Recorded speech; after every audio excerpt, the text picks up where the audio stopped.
account for it later. Okay, so Paintsiwaa.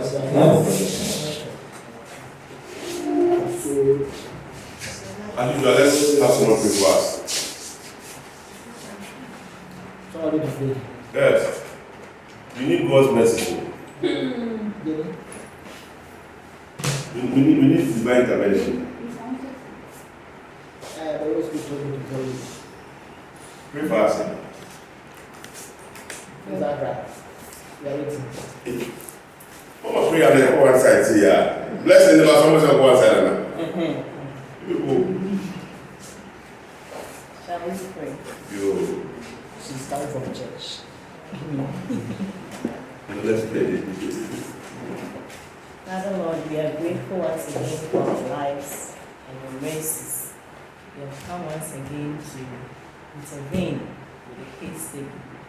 Father, we pray that you would help us, grant us retentive memory, give us the wisdom and knowledge. And whatever we discuss here, stick in our memories, so that during the day of accountability, we'll be able to produce and come out with greater results. We commit the lecturer into your hands, granting the knowledge, wisdom, and understanding as well. Please be with him and direct whatever he tells us. Father, may your spirit be with him. Guide us, Lord. We thank you and answer prayer in Jesus' name. Amen. I remember when those days when we were in SS, there was a teacher who taught me something that I'll never forget. That's in part of that. This is a technique for learning. Alright. So now, it's this is not a case thing.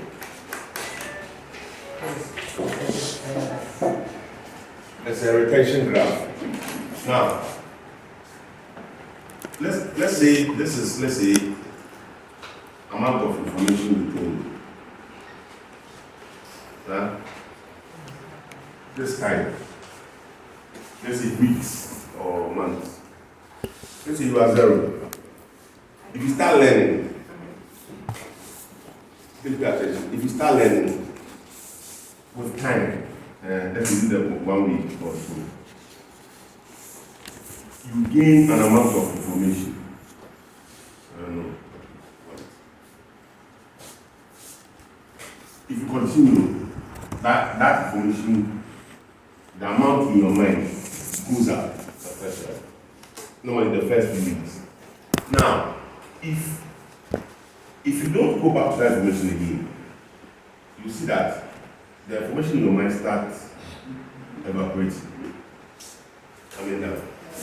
With time, as time goes, if you don't go back to it again, it starts dwindling with time. So if you don't go back to it at a point in time, you are as if say, oh,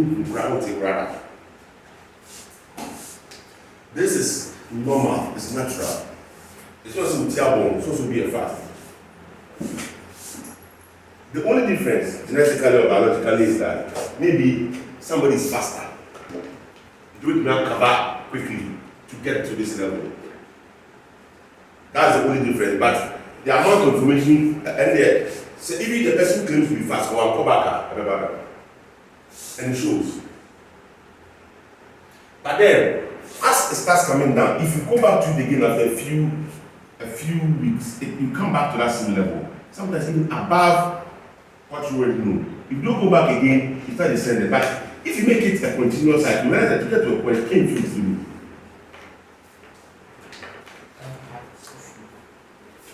So that is why sometimes Augustina Domonia they can teach. I don't prepare. I've never prepared for a class. I don't prepare for a class. So I just woke up. I have some food in. I'll tell you what I ate. I'm cooking about the cake. I don't want to prepare.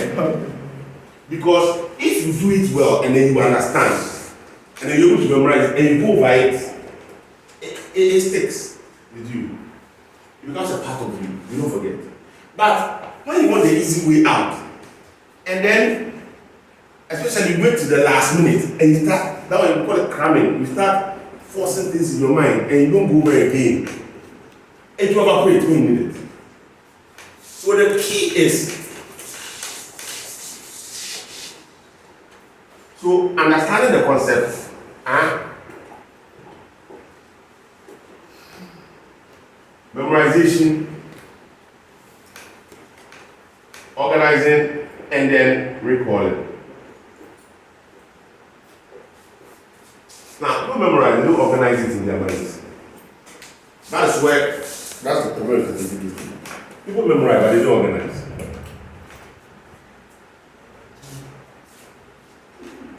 Yes, so. Yes, so. Yes,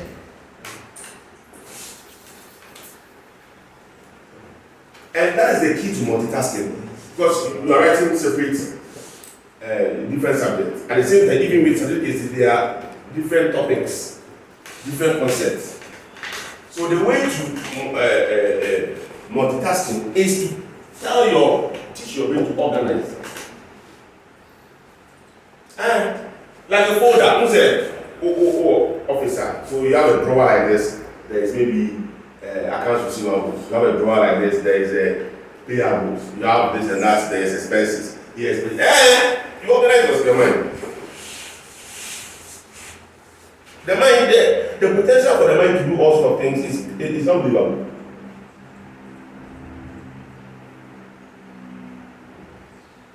And you have to know the kind of person you are. There are some people who learn better when they hear.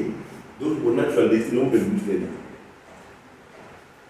If you don't know what I'm telling you, so those people who like good study, that means that you learn better when you hear. Who also back lectures I don't because they learn better when they hear. They learn better when they see. Show me, illustrate it. You understand? Some people that's how they are. But the whole point is that you retain more information. The more of the senses that you use to learn, the more you retain. That's why I asked you to write. Now, because more far we write.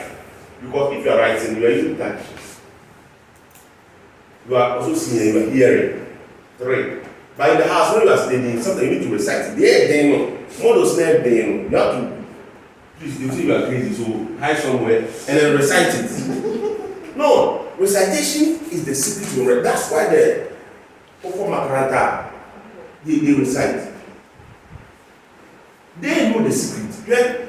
I don't know if you have been in the class with a sharp Muslim or don't be down. They learn how to memorize because of the Makaranta. They memorize the whole Quran. Makaranta they recite. And when you are little, A, B, C, D. That is the basis for memorization and recitation. And the only primary school be like recite. Yeah. And the same thing when we forget about it. As we grow. But that's the secret to memorization and organizing.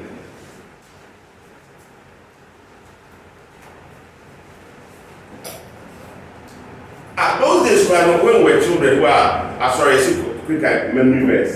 You have to be reciting the thing now before the thing was taken to your head. Yeah. And our poems and rhymes. Up to today. Some of the poems, if I start and I leave that, it's as if it's not there, but if I start and I remember, because of recitation. These are all learning techniques that you've forgotten. And people are saying that the information is a lot, but it's not a lot. If you're able to understand the concepts, memorization, so that you have to go back and then memorize. Something you have to do recite. They have to do recitation. Most of the and then you have to organize it to your mind. And the moment you practice that,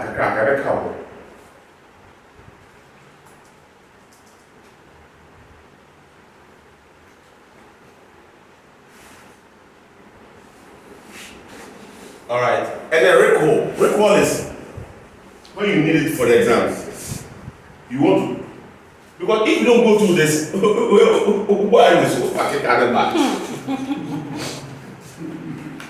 You understand? If you don't go through this, the day you need this one, and back. What's back can I buy? And then I'm not going to 4 exams. But I don't know, I said, As unti brother. There is no outer of it inside your mind anywhere. But not to be inside you, if you say 5 before you can remember 3. Oh, let's say no. 50, 51. Or 5 before that 3. But when you can't remember, I know what that is something. No. Two person says people say their own questions and answer. I saw it somewhere. What's so? And that's not going to the double. Please. This one is nobody will examine you on this, but sometimes I feel that I should teach you some of these things. Because sometimes we do it unconsciously, but I mean, you have to do it consciously. For me, as for recitation, bois. There again, I am here for bois. Because you will be a we are not going to strong. Yeah. I'm going to but visualization would be a different. Many visualizations work for me. What does it? If I come, say that. What if say choice? What does it mean? So, well, I don't know what I don't want to be able to do. But it takes time and work to get there. And you need to go over. So we will label the retention graph. We amount of information retained. And we have time. And I read Time. But wait, I just did it 1 week. Okay. That's in 2 weeks. 3 weeks and so on and so forth. So, with time. It took me months depending on your situation. Sometimes days. Because I share my dinner one after about 2 weeks, 2 hours. Who find it, but you can ask yourself, can you do as a enemy? Yeah, that is in my handwriting. How to say? Say it happens. That thing is in my handwriting. I can't even remember. I've not even seen it before, but it's there. But you want it. It's because now you've not gone by it. I beg you. Don't go there. Don't go bring the chief examiner. Don't go and blame that grandmother in your hometown. You have not done anything.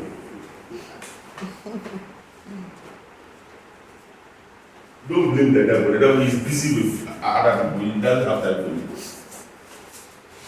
It's yourself. You please. And add emotion to it. Like, if I'm slower, like I'm relaxed, I'm back. This is not back. But I'm chattier. Another bad. Because emotion, you understand? If you add emotion to it, and then all the things that you don't forget. Because it was emotional. You understand? So you have to learn with emotion. Find the reason. I always say, find the reason.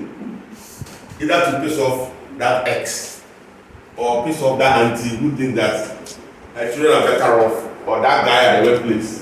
That lady at the workplace who thinks it's too known. Find some reason to and post it. Post it where? Social media. Nothing go for any. We say post it. Do your makeup, save money. Do your makeup, do your hair, wear your shoes. Front. Back up baby, no post it. No to go for any. But see, that scripture, please, I have to read it today because I have to read that scripture today. This one is motivation. Yes. I have to read that scripture. Today you turn us off. Proper frontal. Yes. Okay. Please, you have to know because I had a very serious emotional business. So I started from level 1 and played in 3 years. Yeah, because as an engineer, I had a business. My accountant for 9 was too much money. And I lost more than 200,000. This was 2015. Yes. At times, can't come to me at all. Can do a lot of things with it. And I'm a business guy. So I don't trust I don't trust accountants. I don't trust accountants. I don't trust them. I don't trust. But I said I'll take my destiny into my own hands. Whatever is inside this account, that is people are doing things that I can't see. Because you can't see you. Me see me starting financial accounts, then debit and credit. I'm not more idea no. Make a class. Now, you don't make mistakes. I mean, sometimes I'm celebrating. You understand? So the pain of pain into something, but I'll convert that pain into something positive. You understand? Yes. It will be someone when you go international, internal conclusive, be fan personal.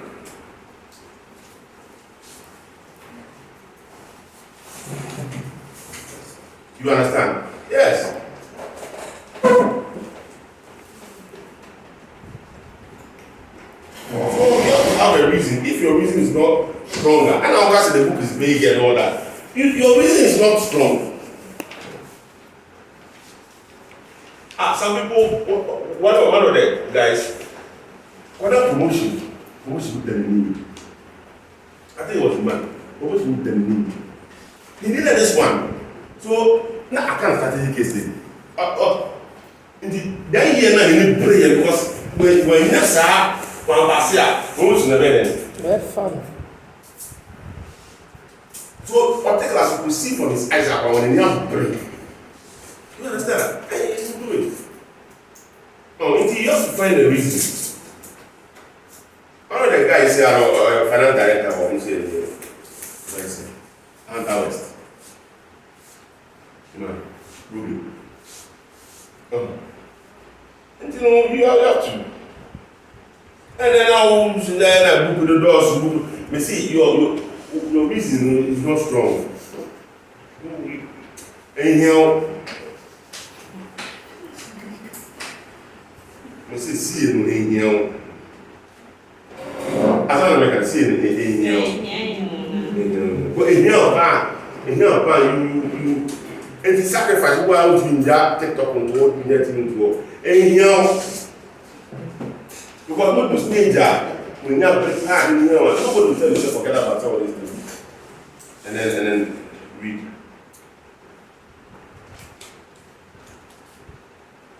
The network. Check mommy.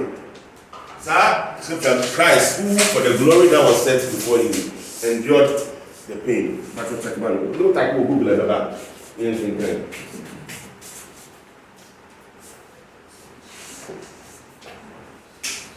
My network is very slow.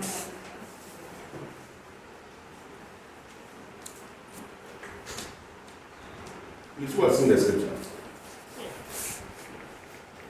We don't go to JBL teaching. Now we have Facebook, social media. So Christ endured the The pain. pain and suffered the cross. And like I said, Christ for the glory set before him. Remember?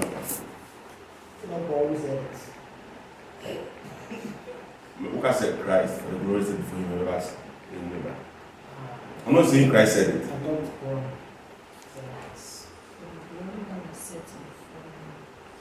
But I'm one side that any New International Version. No, we can't New King James Version, mommy. But we can't New King James Version.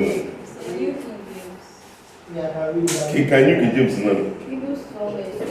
Looking unto Jesus, the author and finisher of our faith, who for the joy that was set before him endured the cross, despising the shame, and has sat down at the right hand of God. Who for the glory that was set before him and endured the cross, despised the shame, and what? Has sat down at the right hand of God.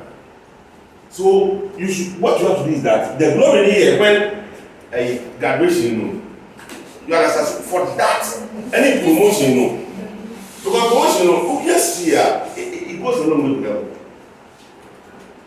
During our time, the oldest person who graduated was 58 or 59. Somebody was asking, I know which who said, because one is an account as a director, meaning public, And I mean, that's why I say the last 3 years and the calculating It's 90. pension.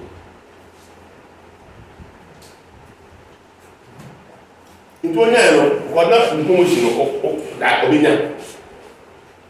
Yeah, they never happened to got 1 year, 2 years, that's all. That means that band, and 1 year they back up meeting the pension. There is a big difference.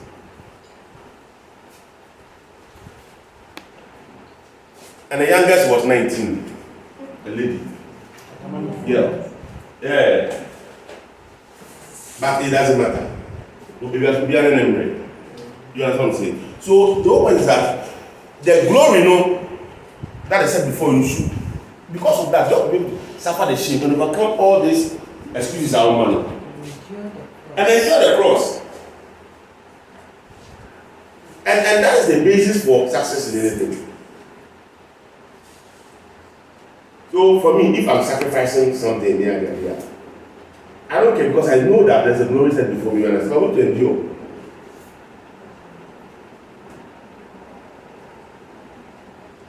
Do you understand? Yeah. So please have that in mind and have a strong reason. Because if me, that's what I realize. If the reason is very stronger, it becomes very, very difficult.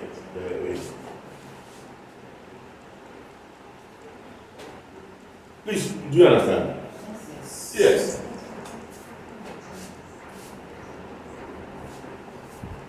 All right. I think I've said enough. Thank you. You have preached You. well. So find a strong reason. And it's out what? TV, football. All those distractions, the enemies of progress. And said that they be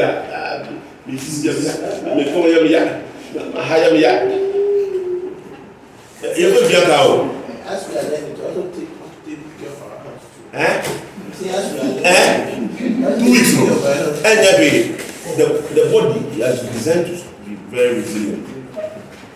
There was a sound sending to the bottom. And if they are bottom, you understand? Those boys say, when I'm home, who said you go bottom? Where are they?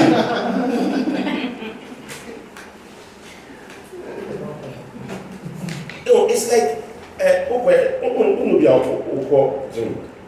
that's all called first view. Small weight, body. It doesn't mean that the weight is beyond the body cannot be because you are not used to it. But now over, so you can handle heavier weight. That's how the body is. Because all substituting body into stress. Into stress tolerance level of offend. If you look at carry banana or panicking. What must I say? So it's not that that's not your limit too, because you are underutilizing your potential.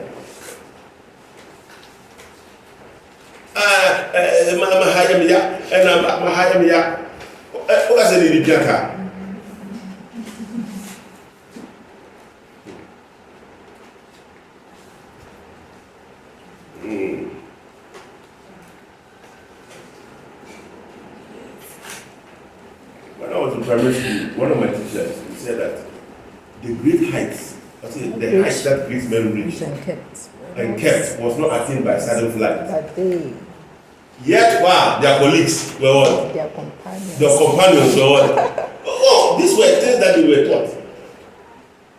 So, old school teachers, they motivate you. Yeah, this is modern. Yes, why the companions were asleep, I said they were burning the midnight candle. You don't feed that out. Now we use that. Like I said, you put that in the hall. No? Okay, so I want us to start with the risk management. By action.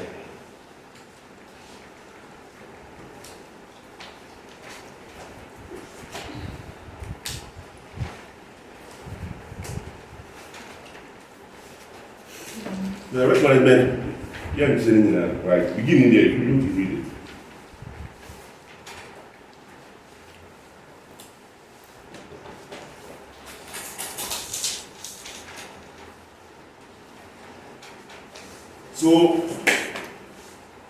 Risk management is either a prelude to corporate governance or part of corporate governance. All right. Now, page 305. Responsibilities for risk management. The board. By now you should understand that. The body responsible for risk management. The board. Through the risk management committee.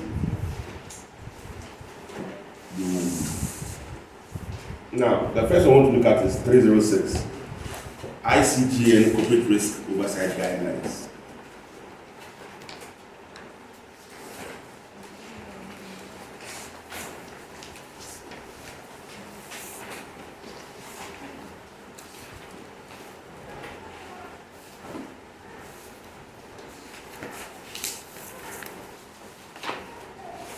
So the ICGN is what?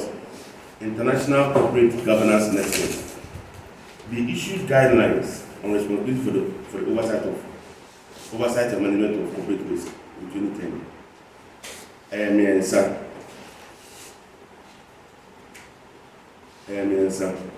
The first one is what? The risk oversight process begins with the board. And then there's a whole kind of rather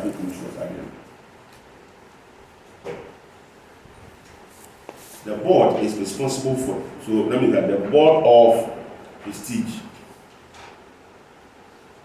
Please do you understand? In explaining, the board of prestige is responsible for deciding the company's risk strategy and business model.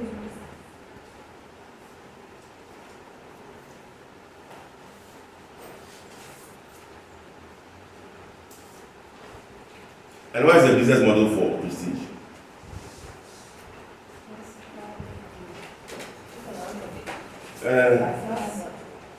Come again. What is the business model for prestige?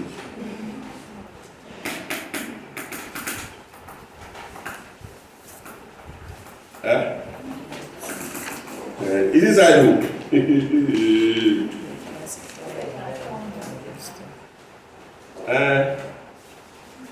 Back in the year.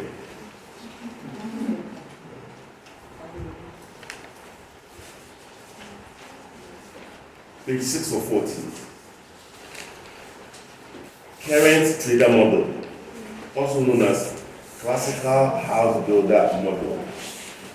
So that's what I wanted to do. Alright. So it means that it is the board of prestige that is responsible for designing the company's growth strategy and business model. Two, management. So management means executive management. Has the responsibility for developing and implementing the company's strategy and operational management system within the strategy set by the board.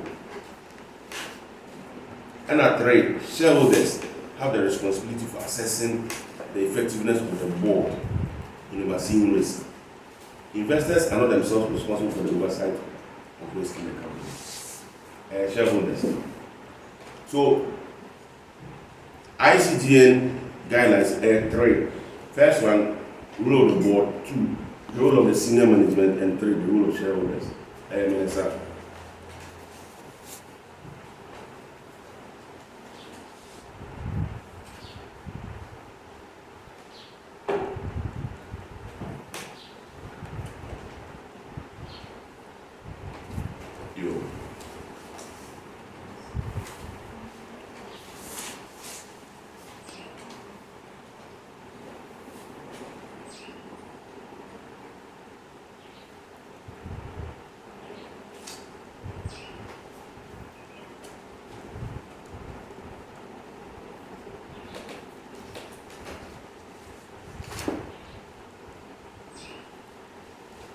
How many types of risk we know?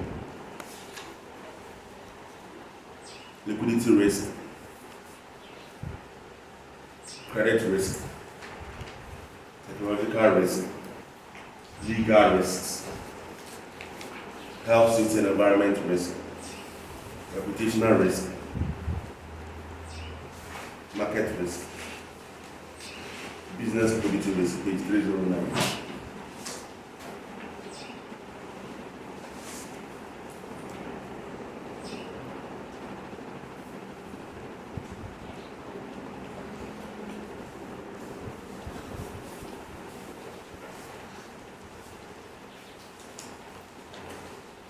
These ones I just need to know. Normally they won't ask you.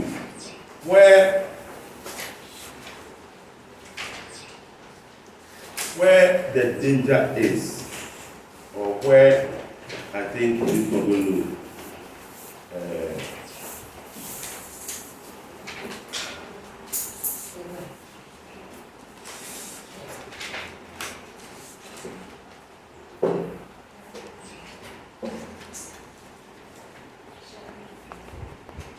first of all, 329, page 4.6, the role of the board of directors in identifying and assessing risk. This also embeds the role of the board. So we know that the board is responsible, page 329. We know that the board is responsible for risk, but what goes into that? What goes into that?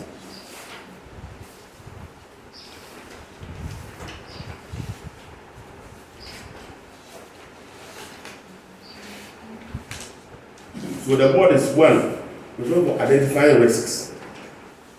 Two, the board is responsible for assessing the risk and designing and implementing risk controls. Three, the board is also responsible for monitoring the effectiveness of the risk controls. And four, the board should be able to report regularly. The risk management should be able to report regularly to the board of directors on the risks. Four. The fifth one is that the board should also set, page 330, the board should also set the company's policy for risk and give clear guidance about the company's risk appetite.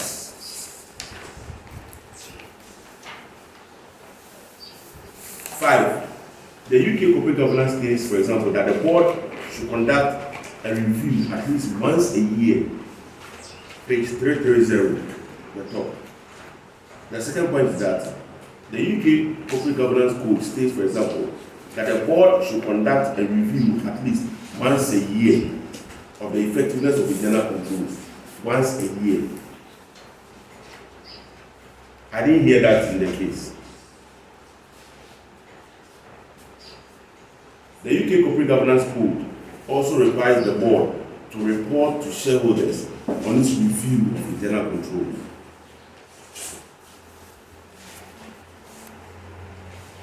So the requirements of the Ghana Code of Best Practice for corporate governance for the board of directors are very similar to those of the UK. So even if Okasi UK is the same thing, remember that for the UK code and the Ghana code are the same. So that's some of the specific things the board should do. So normally it's identifying risk, assessing and implementing risk controls. Now, monitoring the effectiveness of those risk controls. The management should also report to the board. The board should also set policy, the company's policy for risk. They should meet at least once a year to review the effectiveness of internal controls. Okay. And now they're also required to report to shareholders after the review, whatever they find out, they have to report it. Okay.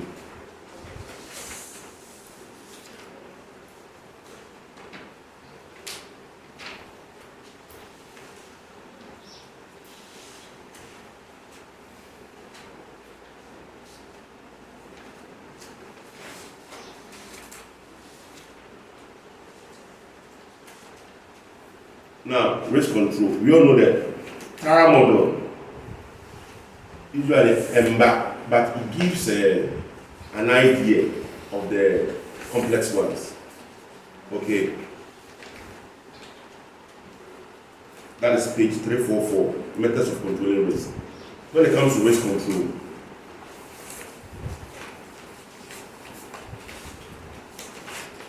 so at least we know that for risk management, there's risk identification, risk assessment, risk control, and monitoring. 4. Please, we know that. Yes. Or we forgotten. That one is basic. Nobody will ask you, but you have that at the back of your mind. Risk identification, risk assessment, risk control. That's where you do the actual implementation. And then the monitoring. So the risk control is when you're actually doing it. That's what we are doing now. 3, 4, 4. And there are 4. And normally we define it by the Tara model. Normally, I doubt say we remember, but we use this as a basis to transfer. No, I sent in the last one.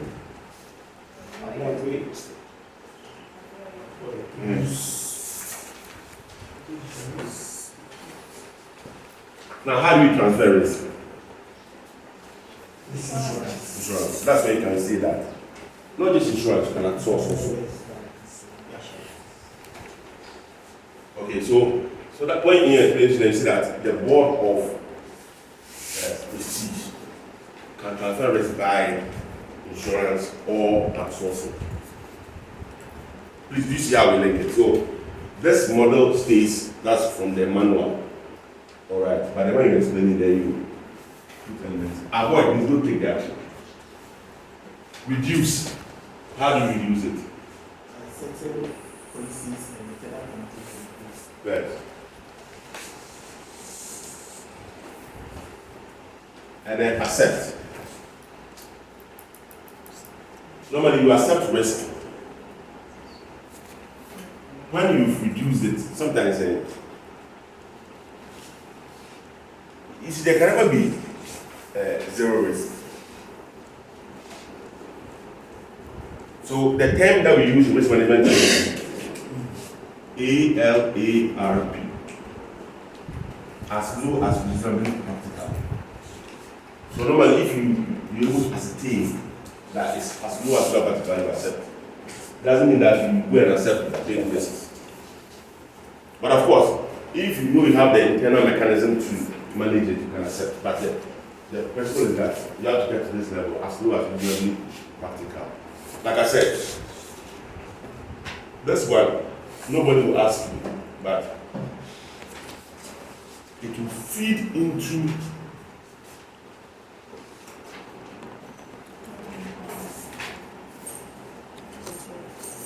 page 352. Page 352. ISO 31000 Abada. Check. ISO 31000 Abada. Right. But we'll still go through it.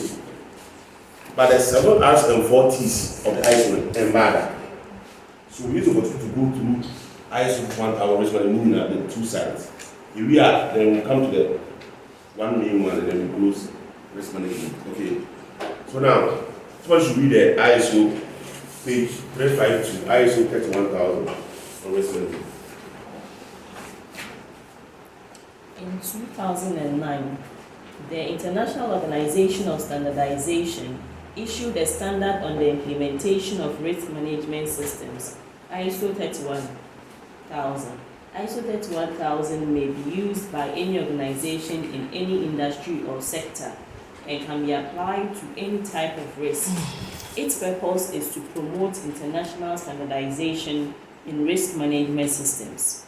In 2010, the Institute of Risk Management, IRM, in collaboration with the Association of Insurance and Risk Managers, IMIC, and the Public Risk Management Association, ALAM, issued guidance on ISO 31000. ISO 31000 puts forward a framework for risk management that has 3 main elements. 1. So, you know that to avoid the story about, media, so then they create a standard to guide all of us. The first one is on risk architecture. So, 3: risk architecture, risk strategy, and risk protocols. The risk architecture looks at the roles and responsibilities for risk management within the organization and the related reporting structure. And what have we learned so far? We've learned that the rules of the for 3, the board, senior management, and the shareholders. But ultimately, the board has a responsibility for identifying, assessing, and reporting risk. For example, it consists of the respective rules and responsibilities of the board. which we've looked at, the audit committee, the risk management committee, and then the risk disclosures. Okay, so that's what we describe as what risk architecture. And then the risk strategy. The risk strategy should be specified, including the risk appetite. If you say risk appetite, how do you understand it?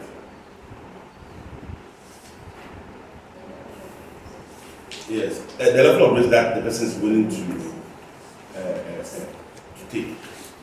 If you are kind of machine, that means that you are risk averse. Who also are?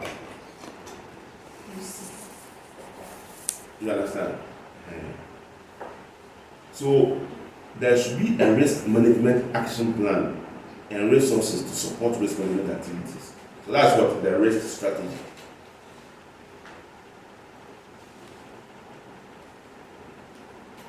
And risk protocols.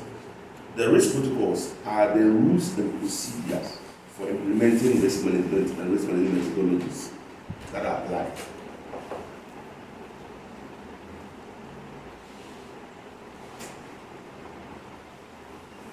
The rules and procedures for implementing risk.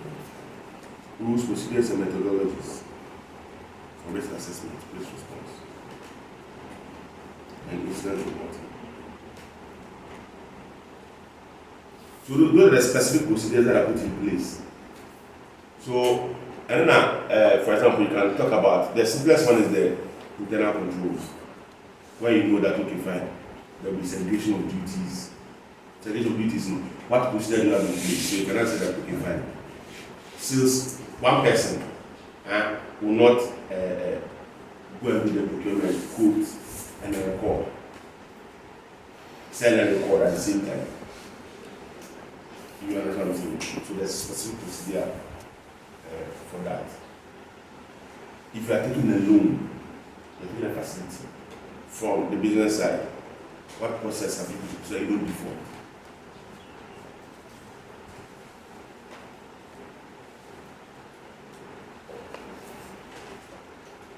You've gone to merge, you've acquired in Prestige's case, they've acquired 3 companies.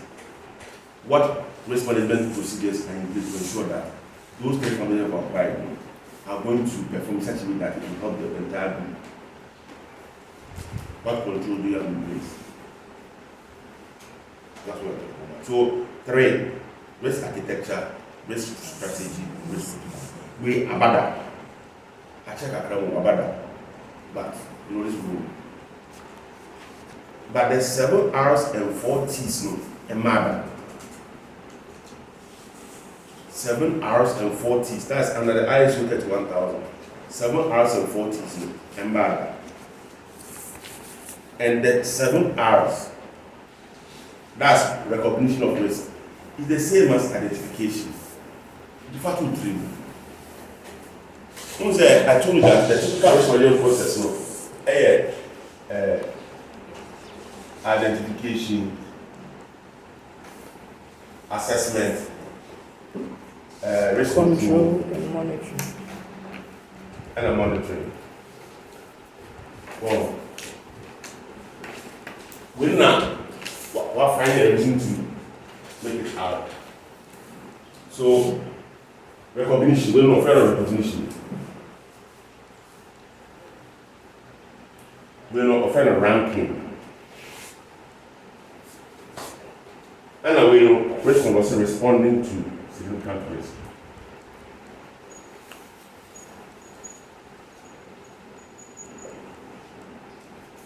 So you can talk about HSC risk in the JV with the SFP. You can talk about reputational damage with the joint venture with the other. You understand? Right.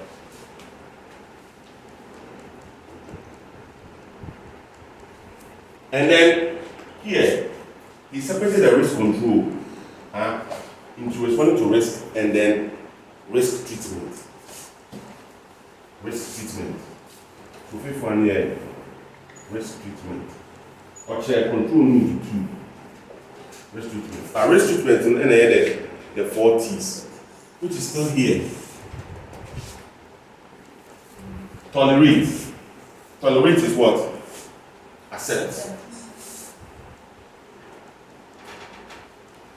We have what? Treat. That is we.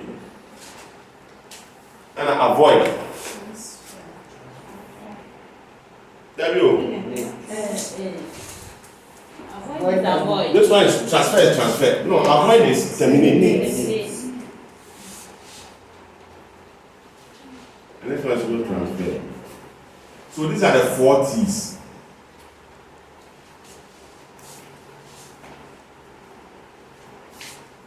Okay, already we have 4 R's. But this under risk treatment. Okay, this under the risk treatment. Okay. And then the 5th one is what? Resourcing controls.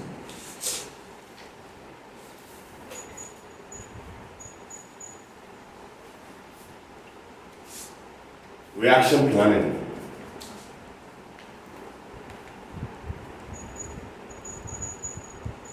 I'll explain. And the last one is reviewing the risk.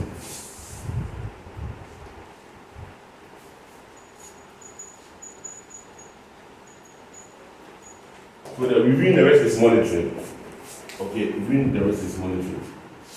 And to control no action into 3. Responding to severe risk treatment, resourcing controls. So resourcing means that you're empowering. Control systems now there's what is why implement empower it and empower the people. And a reaction planning. So reaction planning means that it is CML. When we're being taught defensive driving, right? They look at all the scenarios and they teach you what's in the classroom, teach you how to respond to it. And they always advise us that, be reciting to yourself.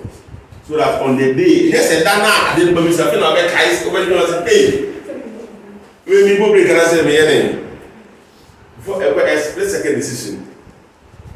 Now, that's not about. So that is what we call reaction planning. So, for example, maybe they want to go international, right? What are some of the perceived risks? Then they go in. Okay, so when it happens, what's the plan to react to it on paper before you take the action? That's what it means. So you don't wait for the action to happen before you think about a solution. Okay. So these are the 7 R's and 4 T's of the ISO 31000 embargo. In terms of the risk architecture, risk strategy, risk protocols, ABA. But 7 R's and 4 T's we need embargo. And a 4 T's no here comes under risk treatment. It comes under risk treatment. Okay. Any question? Any question? Any question?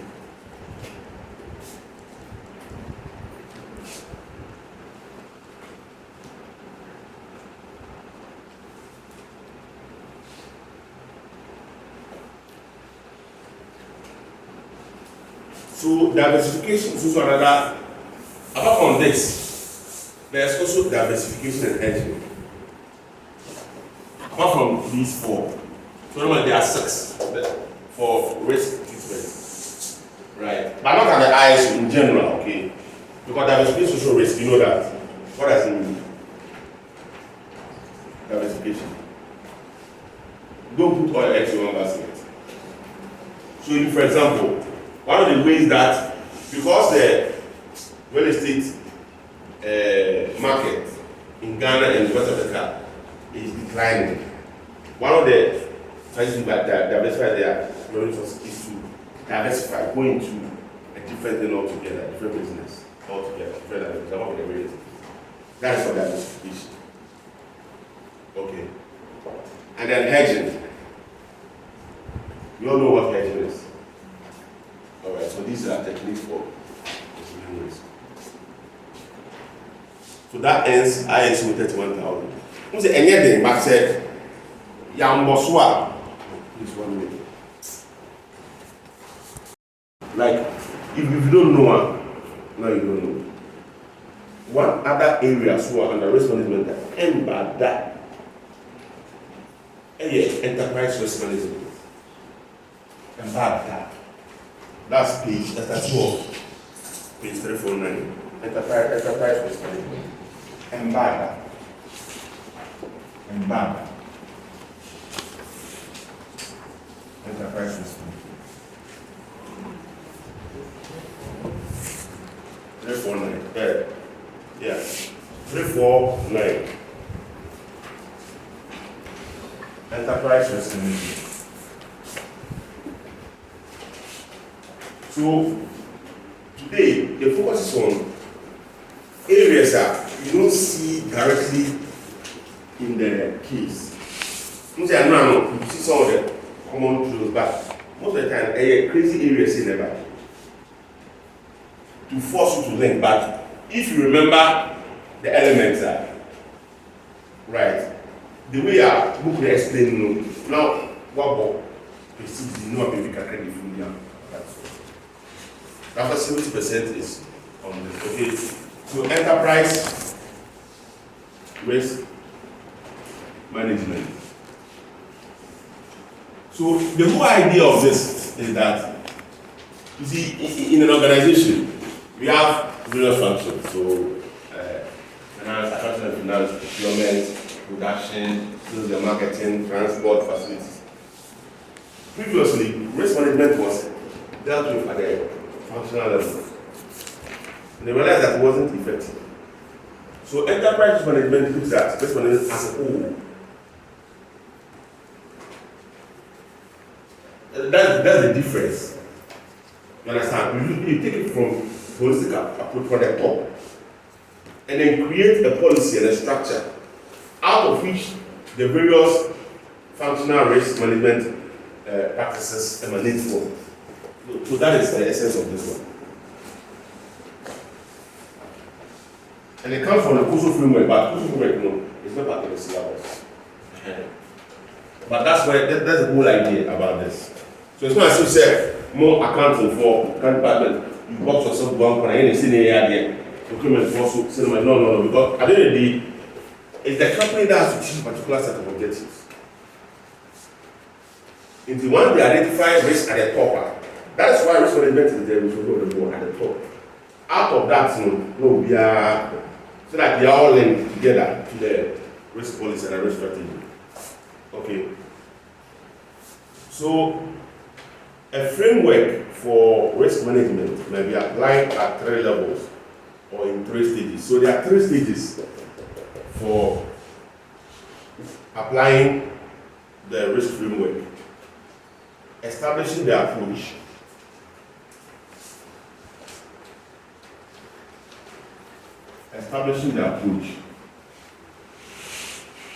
So establishing the approach is like the vision and then the risk strategy. Defining the risk strategy. Like the ICT 1000. The ICT 1000. The second one is the risk strategy. How can establish the approach of the same thing? Under the enterprise risk management concept. Please, I'm just trying to let you understand. And 2, commit resources.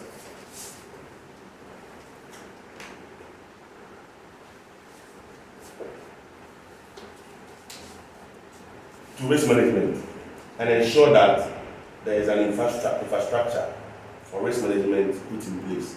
So it's the same thing as the risk architecture for the ISO 31000.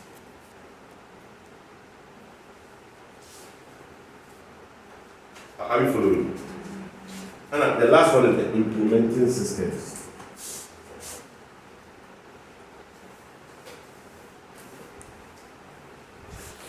So this is the rules procedure that we adopt to manage risk. So the same as. So this is the application of the procedures, management systems for risk monitoring.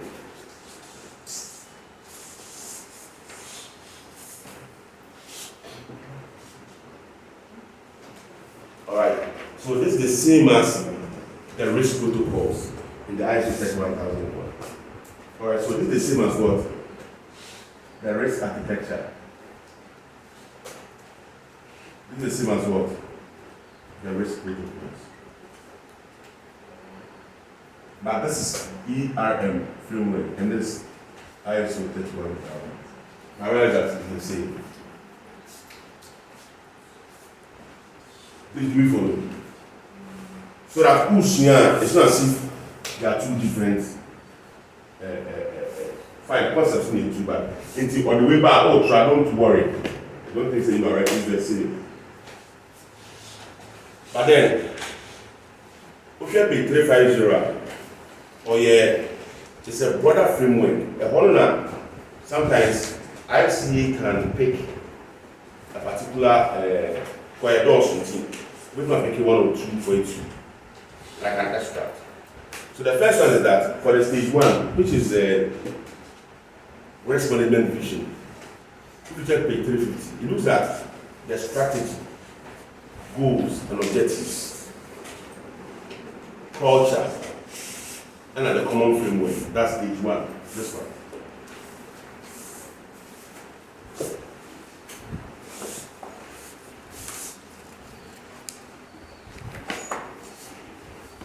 So stage 1 is the risk management vision.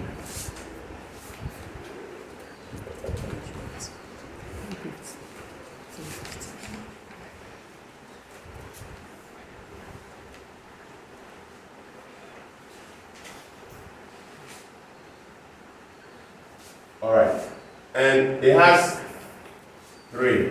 So it deals with 1, the strategy,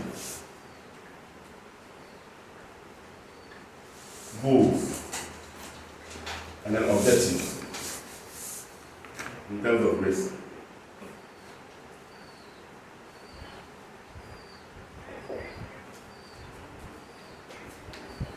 The culture, risk culture, and risk language. Now, if you are informer, it's a risk language.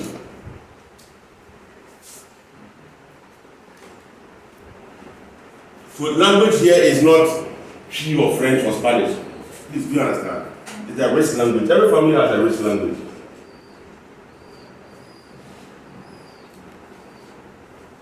That one, how does it come in? The risk language is the appetite. How does it come in? It's not the appetite. It's like no. Who said you can have a policy, but the practice can be different from the policy. You understand? So the risk language enforces your risk appetite. So how does it come in?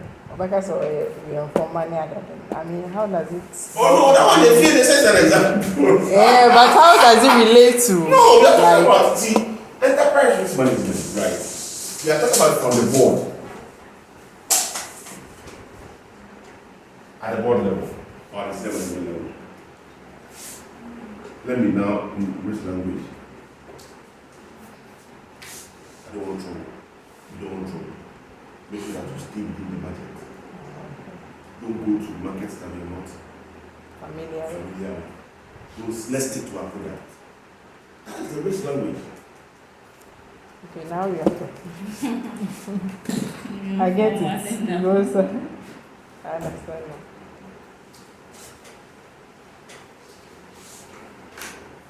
If you look at banks, for example, even ABSA, the risk language in ABSA is different from risk language like GCB and CABA.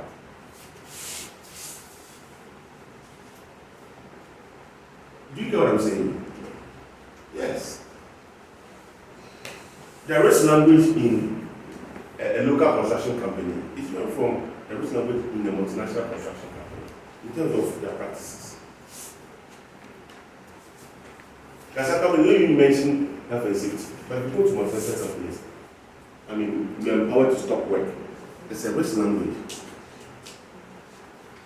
You are empowered to stop work, even if it's the senior manager who is undertaking an unsafe act. you as a junior person have the power to stop work. You are empowered. And every meeting, before even starting meetings or even if leadership, they say that so that you feel empowered. It's a risk language.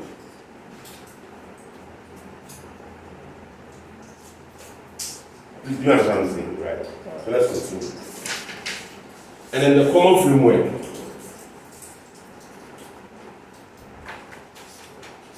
So this, for the ERM, this is for stage 1.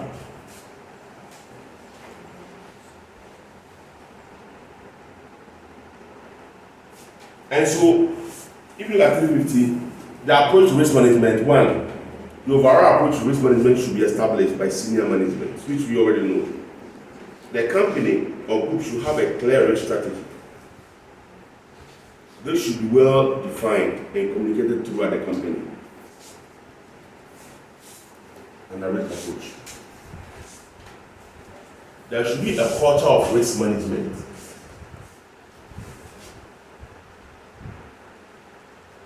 A common framework and approach to risk management should be used across the entire group. Common framework means that, so for example, you can have a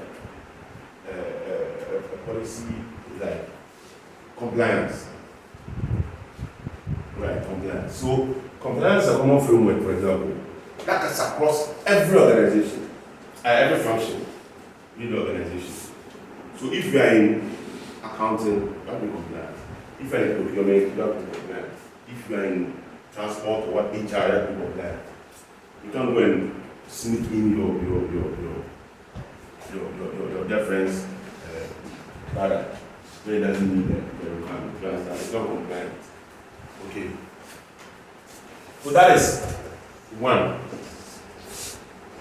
2 is commit resources.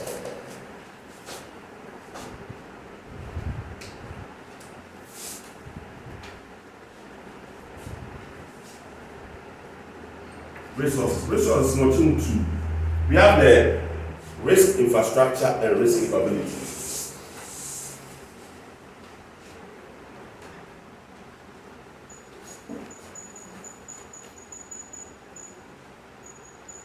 Risk infrastructure and risk capabilities.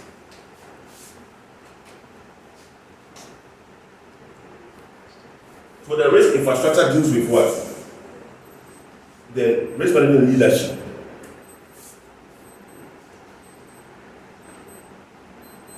And we also have what the policies and procedures.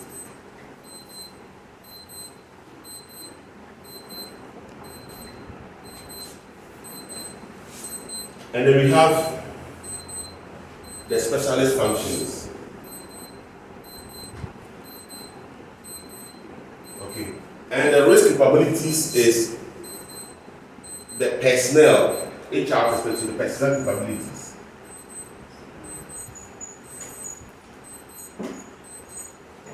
And then we also have the training and early warning system.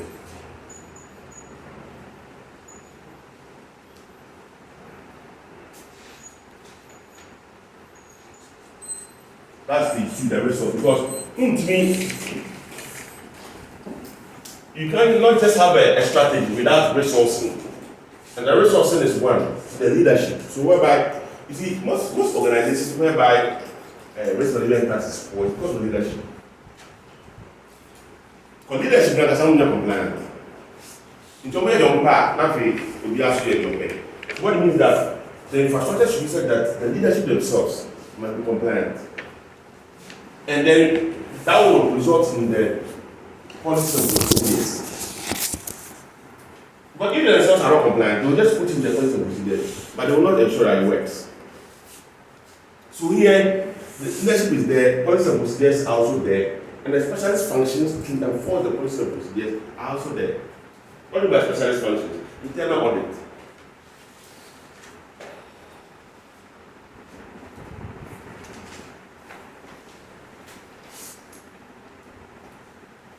And now, depending on, for example, like real estate, see, right? If in terms of checking the quality of the building that they build, it's a specialist function because you have to have maybe structural engineers and people like that. Quantity surveyors and all that. These are all special functions to ensure that those policies are in place. So they check. Whilst every building is being put in place, they check that the right things are being done. And personnel, so risk capabilities. You can have the infrastructure, but you yourself have to have the capabilities. That is why personnel, so when you're employing, for example, you employ people with the capabilities. 2, and you train. All of us, when you have to train, it's continuous improvement. That will be training. And then have early warning systems. So early warning systems could be anonymous ways of reporting.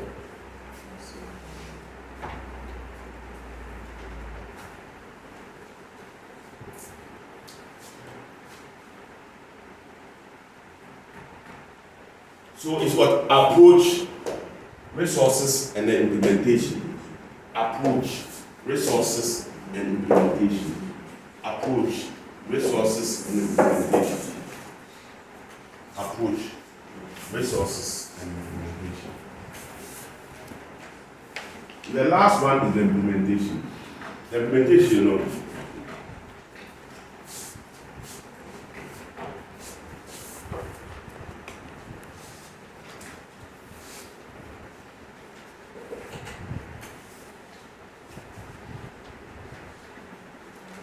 not for the job about 20 months.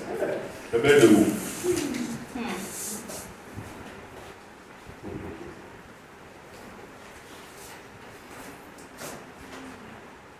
So here, there's 3.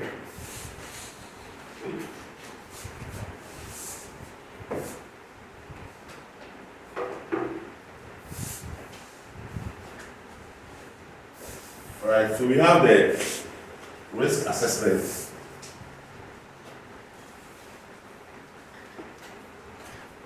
We have the risk treatment.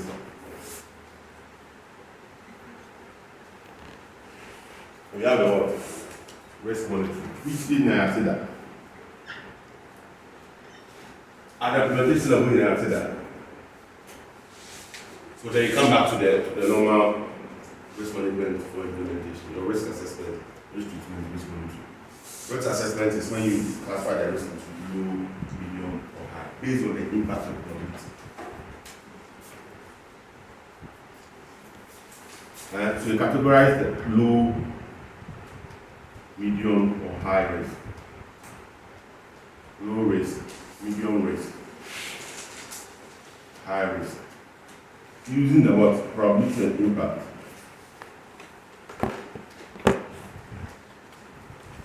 Impact assessment.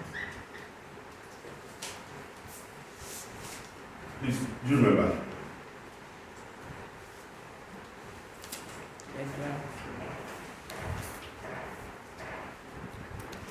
So if you have, for example, if you have high probability and high impact, probability means that frequency of occurrence, and the impact is CR. What harm can it cause? So for example, if it's reputational damage, the frequency is low, but the impact is high, the risk is still high.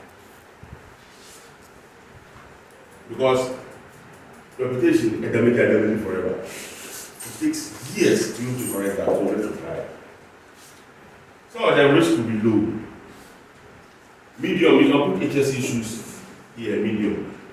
They don't occur often. But sometimes, if you don't have a proper risk management in place, and then the probability of occurrence becomes high, and the impact, because to be probability to become low, then that means the HS risk become high. That's what we do. Risk treatment, please we know this that you have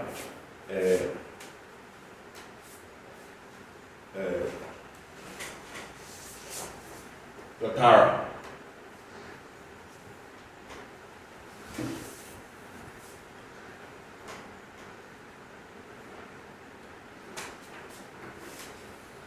And the monitoring. So the monitoring means that, okay, fine. You put in place a particular monitor, then you watch. Is it able to mitigate those risks or not? So that's why you have to do annual review. So if you do a review and realize that whatever pre-sequence system you have is not adequate enough, then you strengthen it. Please, so stage 1, that is the approach. Stage 2, resources. Stage 3, this is the enterprise resource. Enterprise risk management.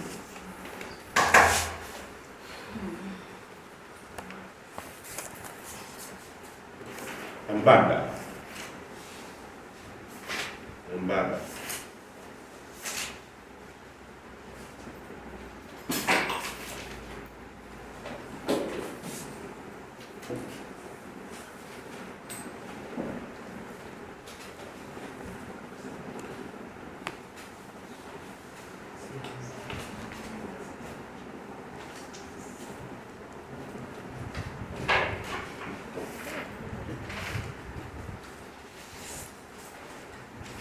Just a people, they will go.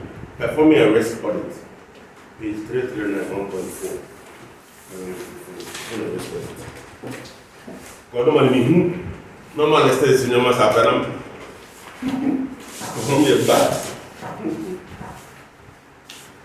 So, the advantages of having risk audit performed by internal auditors or risk managers is that the individuals who carry out the audit will be very familiar with the company and its systems, procedure and culture. Page 339. Okay. I want to jump all of that to page 340. The 4 stages in the risk audit. Page 340. 4 stages in the risk audit. Page 340. Stage 1, identification. The first step in the risk audit should be to identify what the risks are in a particular situation. 2, risk assessment. When the risks have been identified, the next step should be to assess them. The probability of an adverse event or outcome and the impact, probability and impact, should be measured.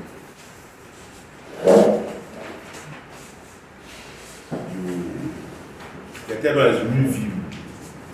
Auditors should look at the controls that are in place to manage the risk in the event that an adverse outcome appears. And then 4, you report it. These are the stages in the risk audit. Stages in the risk audit. At least, identification assessment, it follows the trend. In the bank, I grab 2 ways to make and then review of internal controls and then report. Remember that audit you have to always report. In 20 bank, I prepare the identification assessment and a report.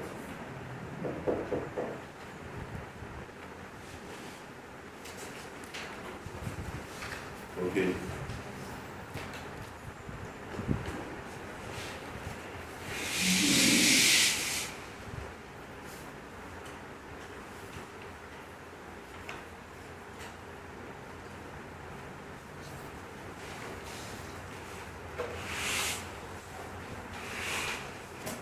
Any question?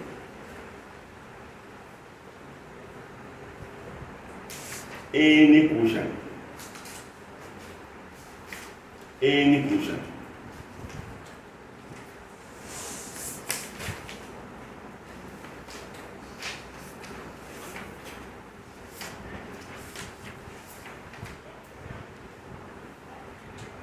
So that with what?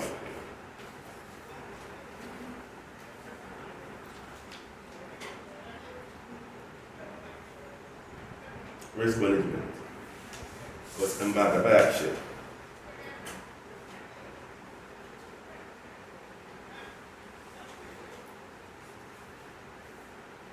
So now let's go back to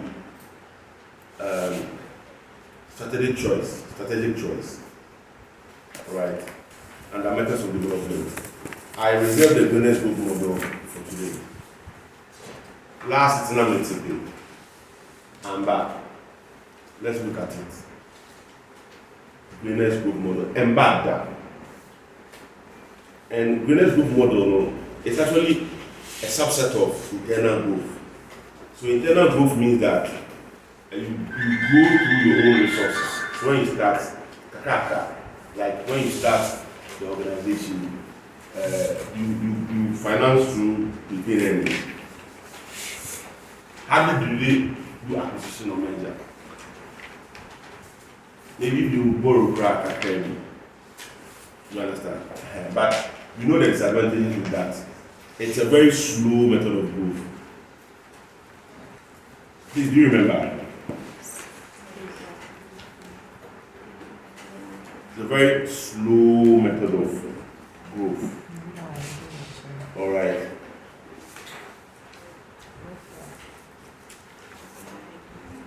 And then it takes time for you to build capacity.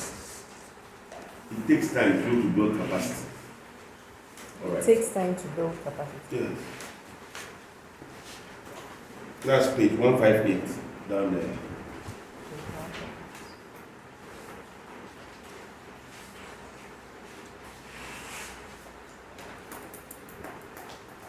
And also the risks of making mistakes. If there's an element of diversification. I'm just reading from the book. And the last one is that another disadvantage is that with internal growth, the entity will eventually need to change its organization and management structures in order to handle the growth in business. Even so, just like a child, for a baby to toddler to an adolescent to young adult, there are changes. Even if you want to kakaka, still within the kakaka, there will be changes that you have to manage. Because you can start off as an example. You can start off as an entrepreneurial organization. When the company grows to a particular level, you have to change to functional. And then when it grows, even internally, years, you have to change to divisionalization. So that means that even though it's internal growth, there's an element of change. And the entity would have to manage, have the proper structures in place.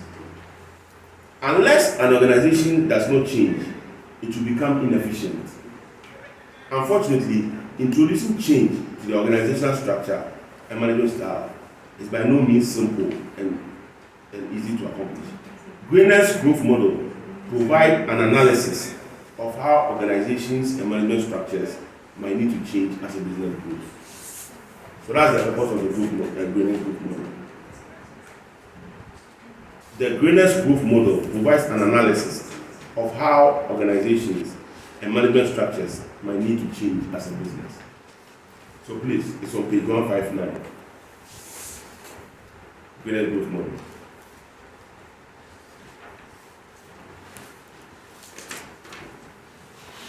Page 159, Grainer's growth model. So I can't draw it. You have to do it draw in the lecture. I just talk about the face. This one we know. You taught it this in class. You don't teach this in class. So yeah, possible.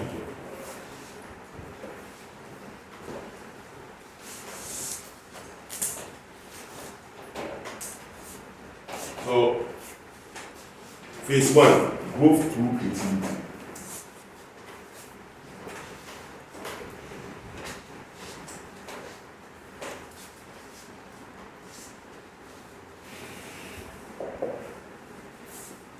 Growth through creativity. So this is the early years of the successful business. The early years of a successful business entity are a period of creativity and innovation. The entity is probably managed in an entrepreneurial way. If you say entity is managed in an entrepreneurial way, it's a one-man business. Okay, so here, characteristics is what? Period of creativity and innovation. I'm summarizing. Managed in an entrepreneurial way.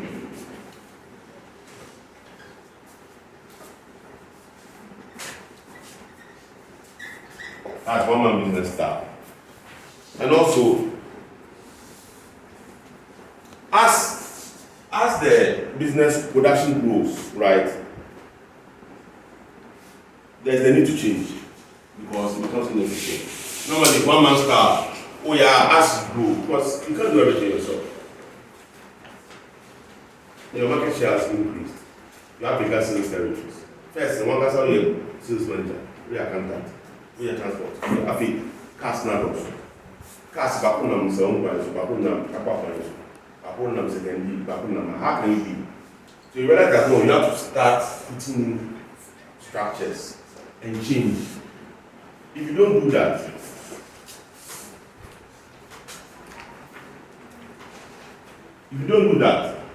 there will be a crisis of leadership.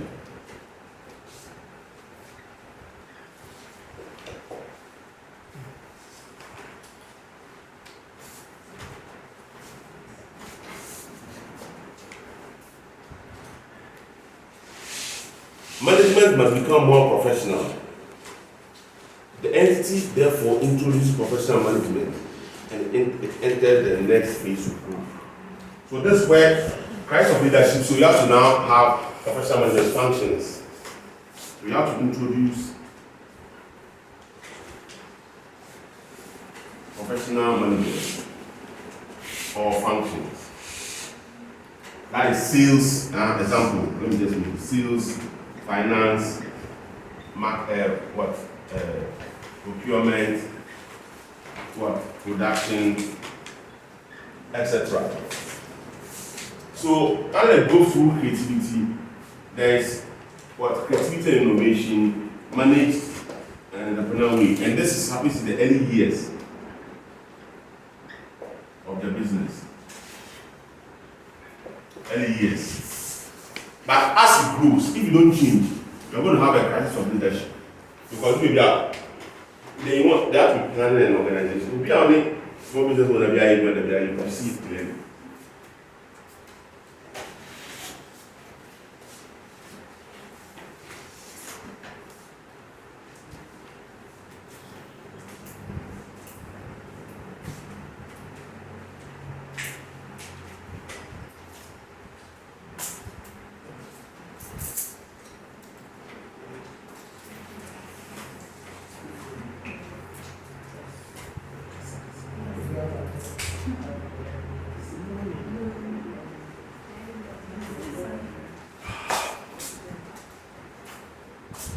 Okay.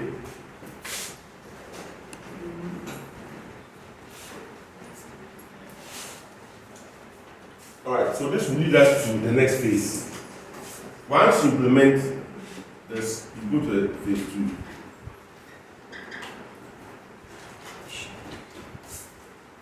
Growth through direction.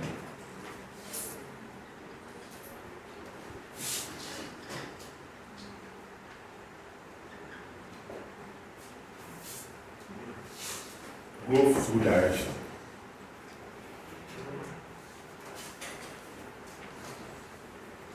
So here, the entity is now structured.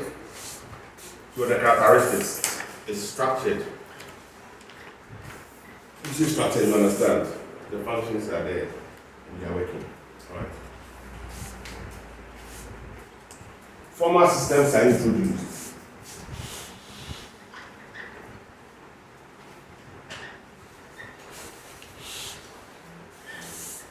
If you say formal systems, like processes are introduced. For example, you have the accounting system, inventory system, production scheduling, communication, IT systems here. So accounting,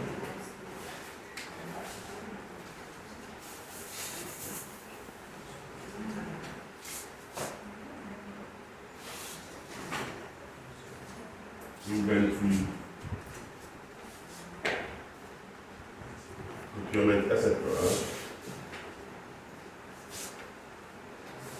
Now, this will be working for some time. Okay. Now, as the entity grows, the hierarchical management structure becomes inefficient.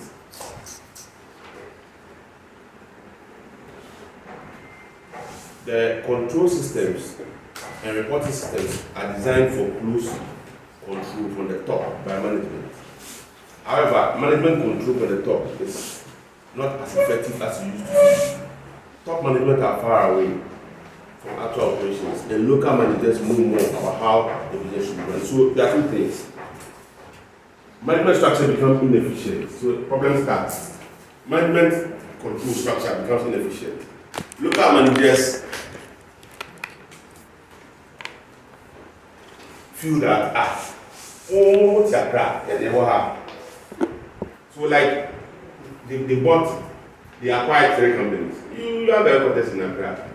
There's a project in Nashanti somewhere. You have acquired a vast area. And you sit in Accra and give instructions. They know what's on the ground. So you see that there's conflict between the middle managers and then the top managers after a while. And that will result what we call crisis of autonomy. That's what we call crisis of autonomy. So this will lead to what we call what? Crisis of autonomy. So middle managers want to be autonomous. They want you to give them power to make decisions at their level. At their level.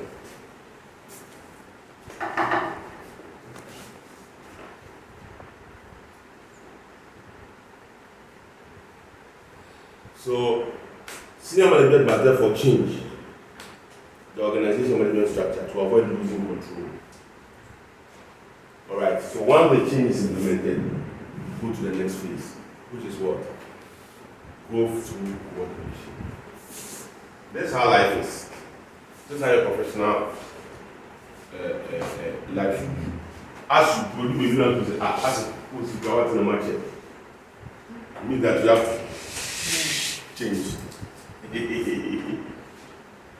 Alright.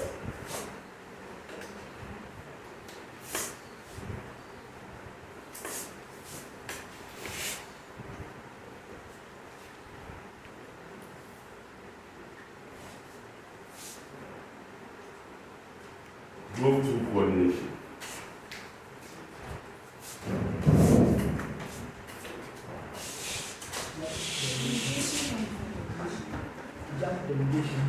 I jump delegation. Go through delegation.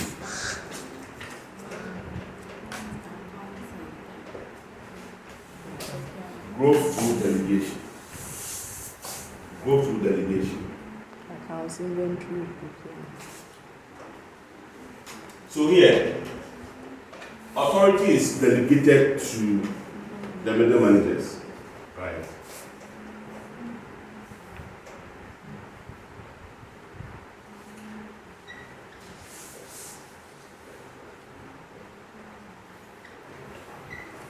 Authority is to middle managers, and then it's organized into divisions. The company is organized into divisions, just like Prestige. So that means that Prestige, they are grouped through delegation. Please, do we understand? Yes, sir. Do you understand? So this is the level. If you want to be tough, you can ask you to use this to evaluate and then identify the stage and then predict the next stage better.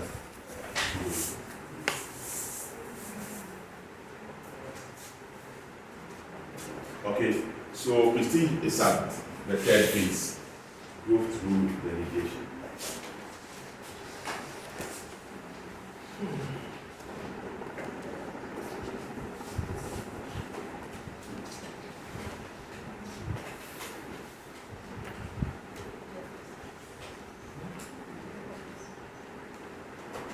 So senior managers focus on strategic issues and leave the middle managers to deal with operational issues. That's what it means. Do you understand?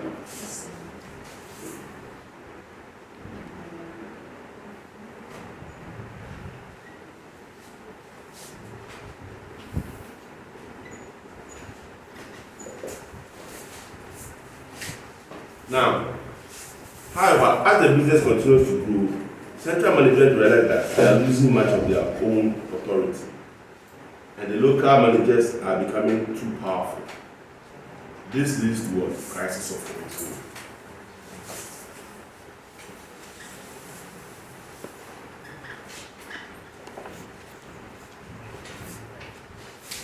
Crisis of what? Control.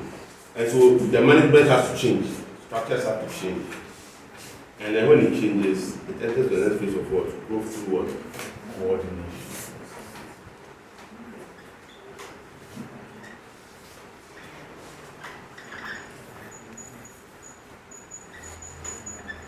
Go through coordination.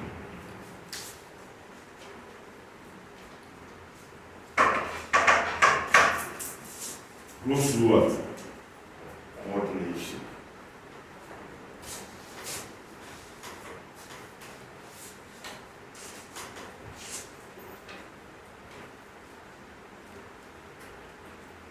In this phase of growth, central management monitor their local managers carefully using sophisticated reporting systems. Okay. So sophisticated reporting systems, ERPs and the like, right? Local managers are more accountable, although they have delegated authority. The focus is now on coordinating the activities of all different local operations and consolidating the business. However, as the entity grows, the reporting system starts to create bureaucratic culture at the levels. Local managers become angry at having to provide so many reports and explain so much to their office. This leads to a crisis of red tape. So this leads to what? A crisis of bureaucracy or red tape. Red tape means bureaucracy. Not a report of one all the time. Meetings upon meetings. Okay. After this, they have to change and go to stage 5. Go through what? What? Collaboration. That is.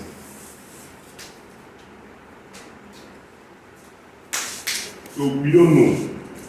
Please, do what you want. So let's go over again. Phase 1. Go through creativity. It involves what? A lot of creativity. Happens at the early years of the business. A lot of creativity and innovation. It's managed in an entrepreneurial way. But after a while, as it continues to grow, you have to change. Because there's what crisis of leadership. But there's a need for power line and controls. When there's a crisis of leadership, we introduce professional management functions. Okay. And then the company leaves this phase and goes to the next stage, which is what? Go through direction. So, and I go through direction, the organization is structured. There's a formal systems of procedures in place. But after a while, okay, after a while, you realize that the functional managers feel that you don't have a lot of autonomy, and there's crisis of autonomy. When you start giving them autonomy, you go to delegation. So when I go to delegation, authority is delegated to middle managers. The senior management focuses on strategic issues, while the middle managers deal with operational issues. And the organization is organized into divisions, like prestige, which is divisionalized. But at that stage, they feel that the senior management feel that middle managers they are becoming too powerful, and that they are losing control. There's a crisis of control, right? And things you have to make. The place is go through coordination.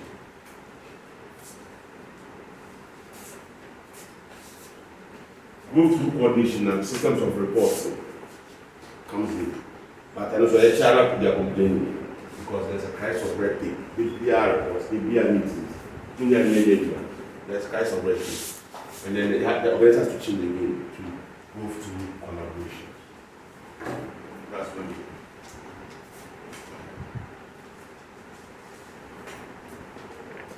Embada, business group model, Embada.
Okay.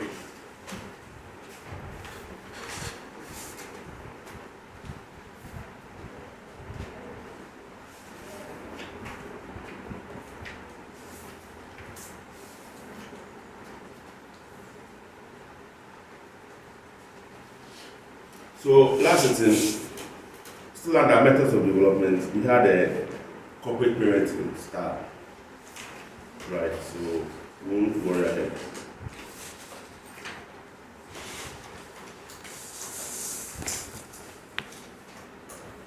So I want us to look at Ashridge portfolio display. Ashridge portfolio display, page 174. All these things are what under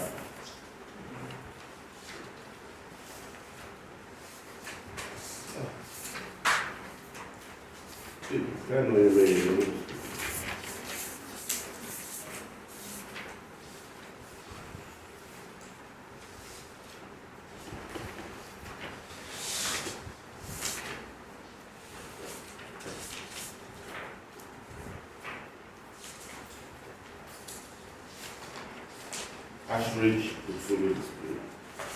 So what's the purpose of that model?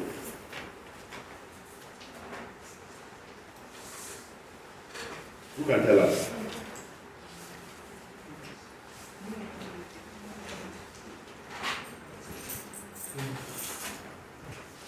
Ashridge portfolio display. What is the purpose?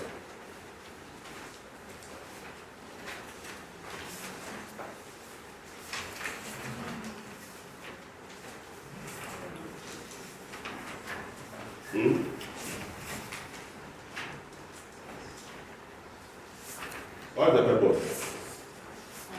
It helps in strategic decisions in acquiring a target company. Why in what way? So it looks at the elements.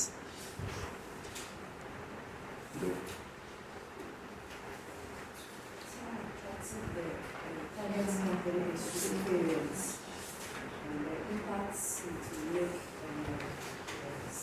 target company. Right, yes. So, with the actual portfolio display, let's say you want to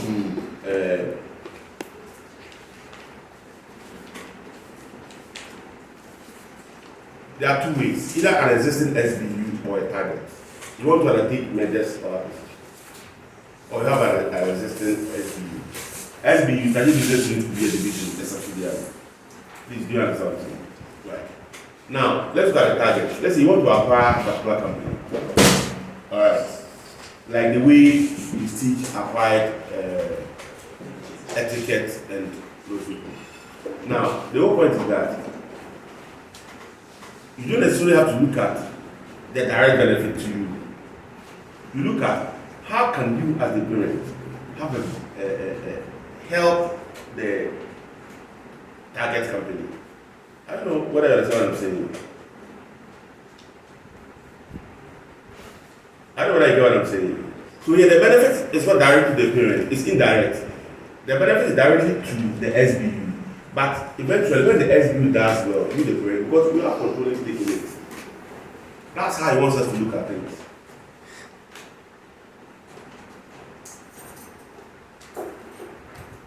Or there is an existing SBU.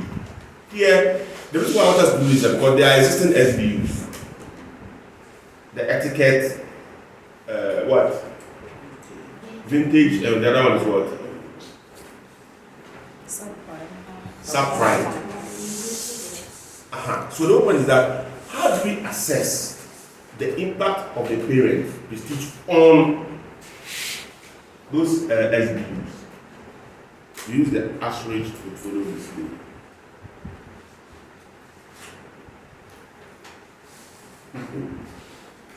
And the Ashridge portfolio display focuses on what?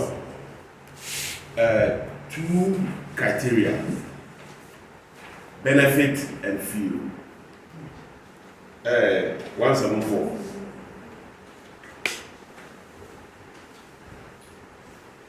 Benefit and feel. Benefit and feel. And we need to just define the benefit. So the benefit is the value that the business can add to the potential SBU. So it's not, please do understand what I'm saying.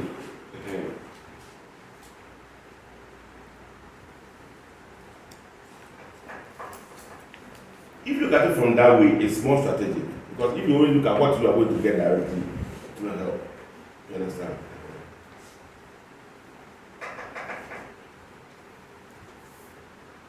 The more a business can help the SBU, the more value it can add, and the greater the benefit. And the feel relates to strategic fit between the SBU and the parent.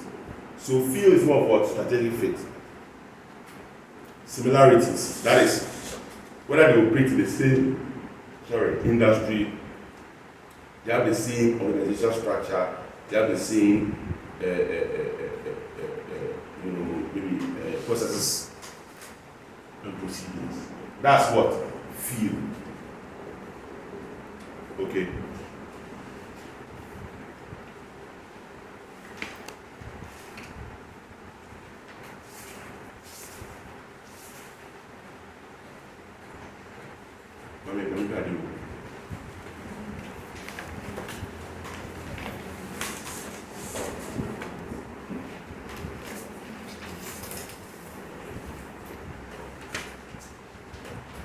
So,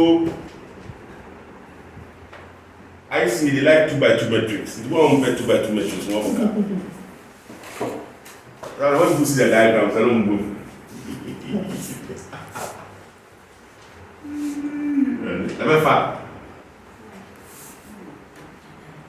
We get enough to get the gentleman's pass. Or you want best? Go for gold. Oh, you go movie some. Go for gold. You're going for best. You know what best? One best. You are like, I come in great location. The mess you are I said, oh, I thought you. Yes. Hey. You come with the graphic or you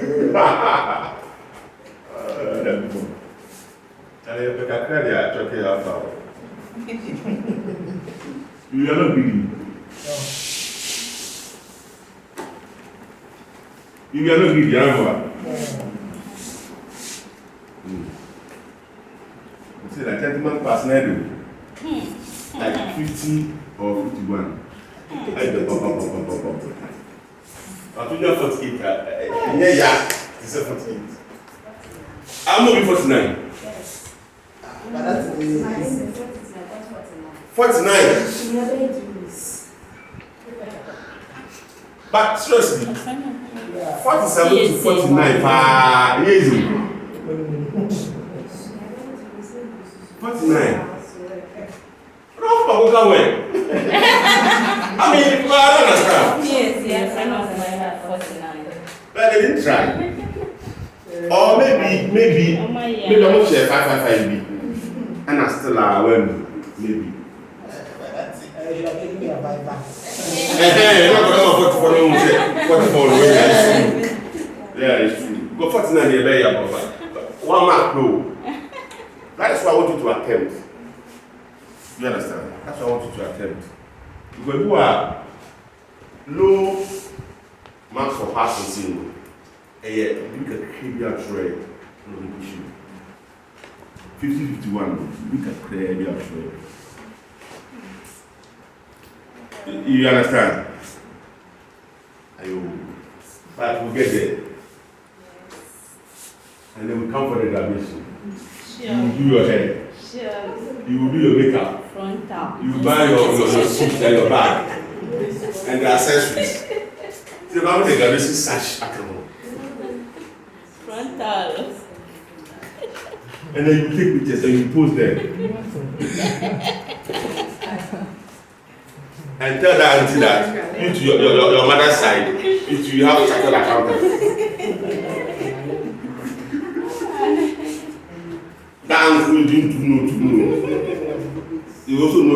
you are there. When I just to relax there. Not as a tension they have, but so we have the benefit and feel. So this is feel and benefit. Okay, benefit and feel. We better use a low, high. Most of it in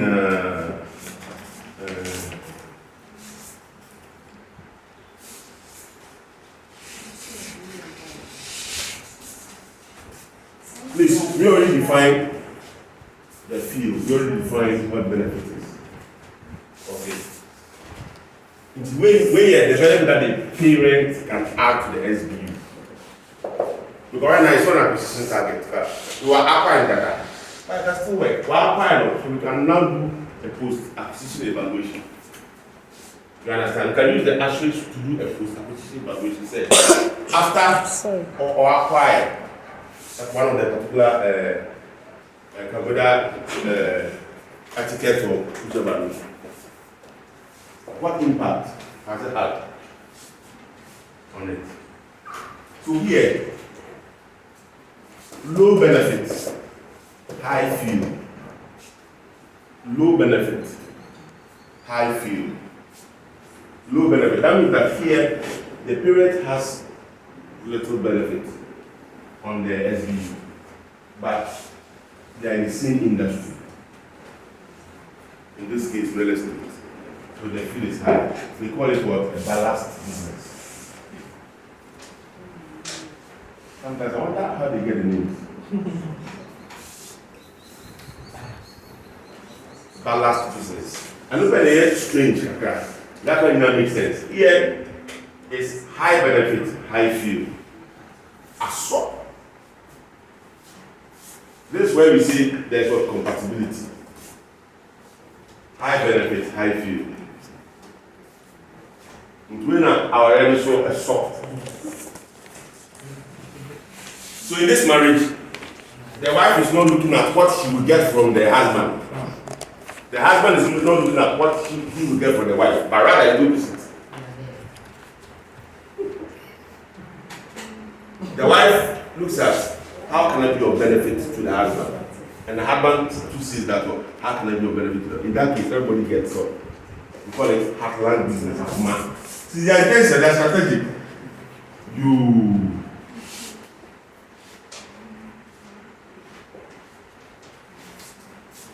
So here, the benefit to the SBU is high, and they are in the same industry, they have the same organizational structure, the procedures and systems, and the parent is having a lot of impact on the SBU, heartland business.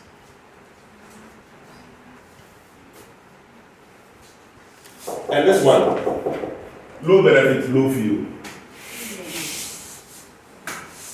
The parent is not having any benefit on the SBU, and they are not in the same industry. In fact, you see alien business. And the last one is a value trap.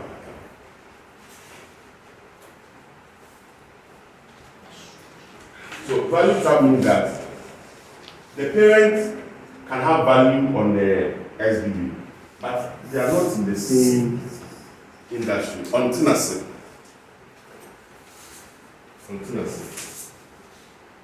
Value trap. Let's explain briefly what it means. So, starting from the heartland, these businesses operate in the same industry, and the fee is high. The SBU lacks the competences needed for success, and the business has the relevant skills.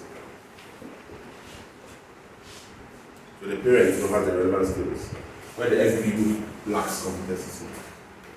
And so the opportunity to add value is high. That's how it should work.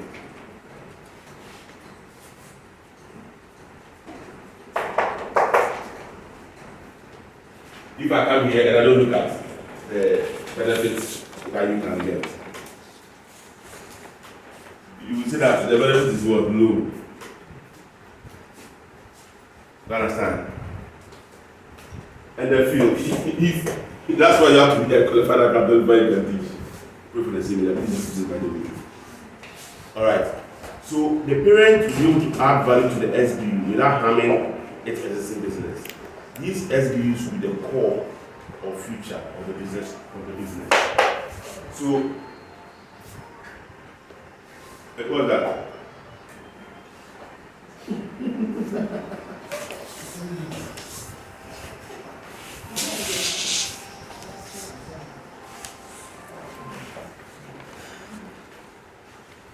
All right.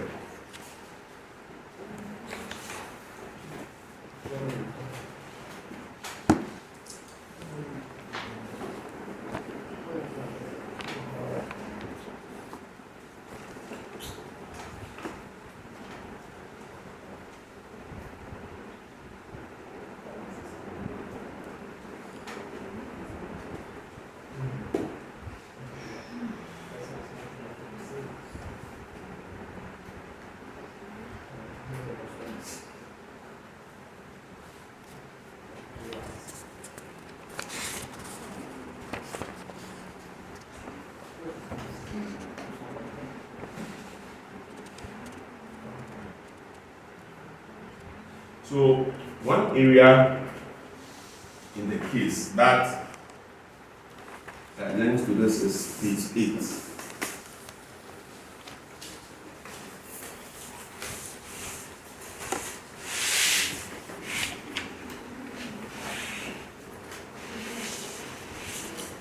Page 8.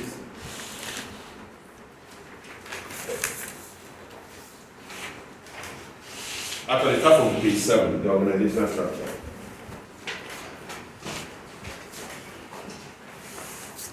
So, the organizational structure of Prestige has evolved largely as a result of a series of mergers and acquisitions over the years since formation.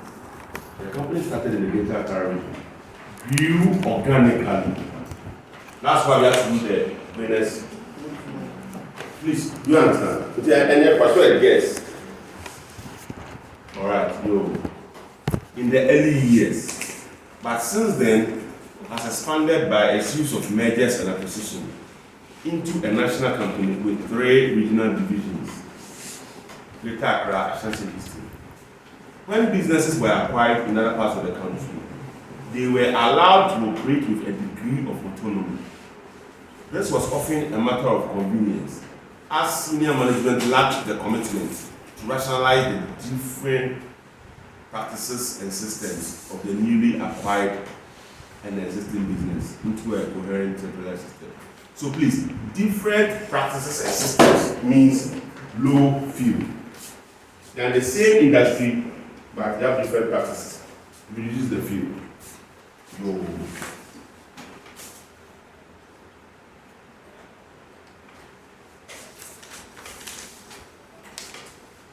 When 5 years ago, the present regional divisional structure of Greater Accra, Ashanti and Eastern was formalized, an attempt was made to ensure that common systems and ways of working were adopted across each of the 3 regions.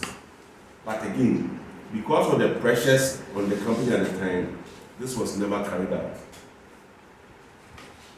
One outcome of this is that each regional division uses some working practices and systems inherited from when subprime, etiquette, and vintage were acquired. One of the most evident of this is the existence of different IT systems in each of the 3 regional divisions. So, field is low.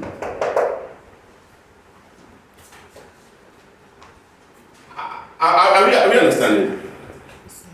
Because we describe field. We have 3 criteria. They are in the same industry. They have the same systems and procedures. Then there's field. But here, say they have different systems and procedures. So they are in the same industry. But it reduces the field. That's what I'm saying.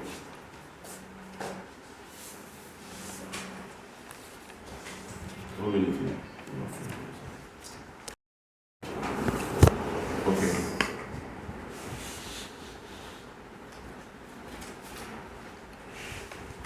So you are saying that the field depicts that they are in the same industry, using the same processes, everything. So it means anytime there is a distort, it means it's low.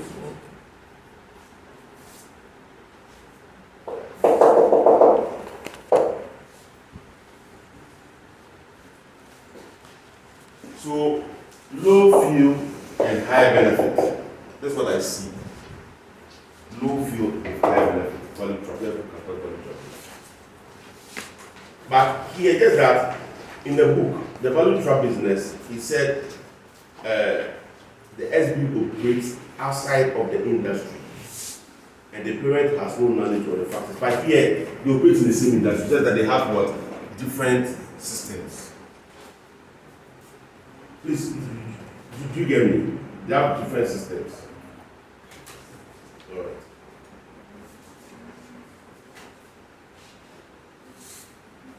If the parent does not have the competence and resources that the SBU needs to succeed,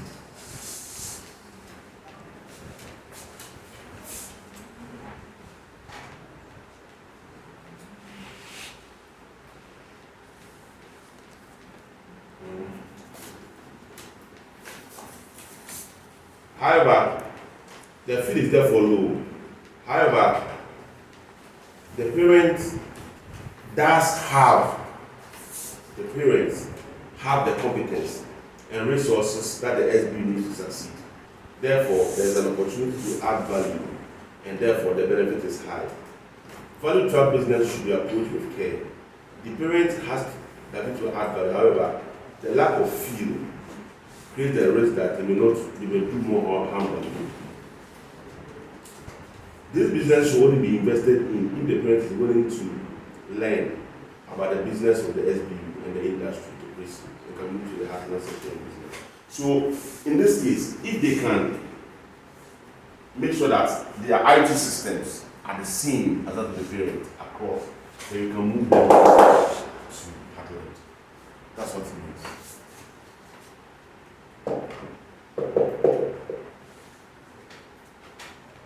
I don't know if that makes sense.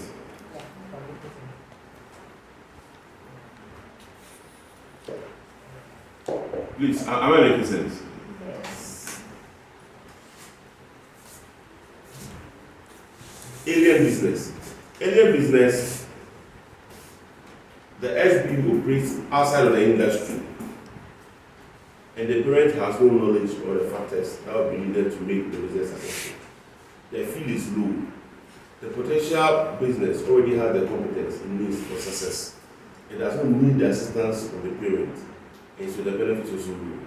Alien businesses should be disposed of, but we don't have that case. Alien businesses should be disposed of. One, there is no field, two, there is no benefit. Dispose it of.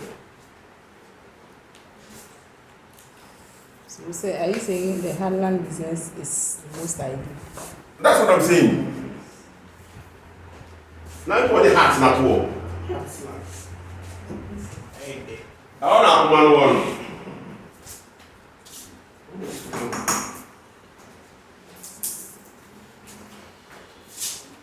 So is it because of their differences in the IT systems? That's why you are saying if they make sure. The field is low. Or you don't get it. I'm not the one saying no, it's just a deductive reasoning for what the information book is telling us. Or you don't get it. Because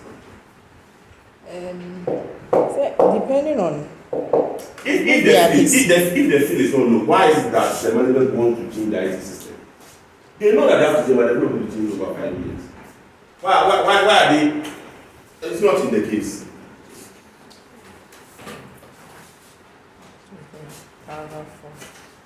However, please, we need to move on.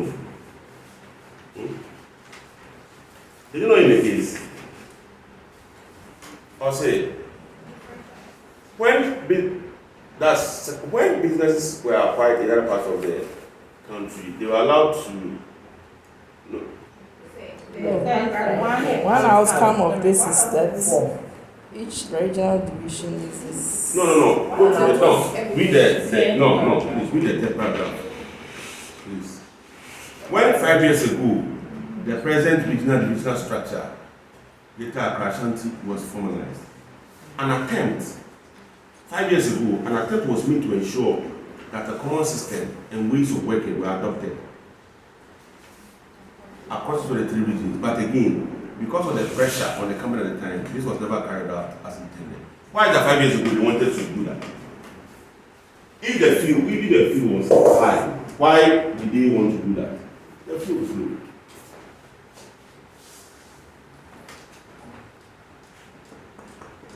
But I agree that in terms of industry, yes. So it's a matter of, let's say, quantitative measurement. So let's say, maybe we can say that if you are watching, if it's in the same industry, maybe it's higher than if it's different. Different industry is higher impact on the field than different computers. That's what I agree. But I can't say that it doesn't affect. That's what they want to change here.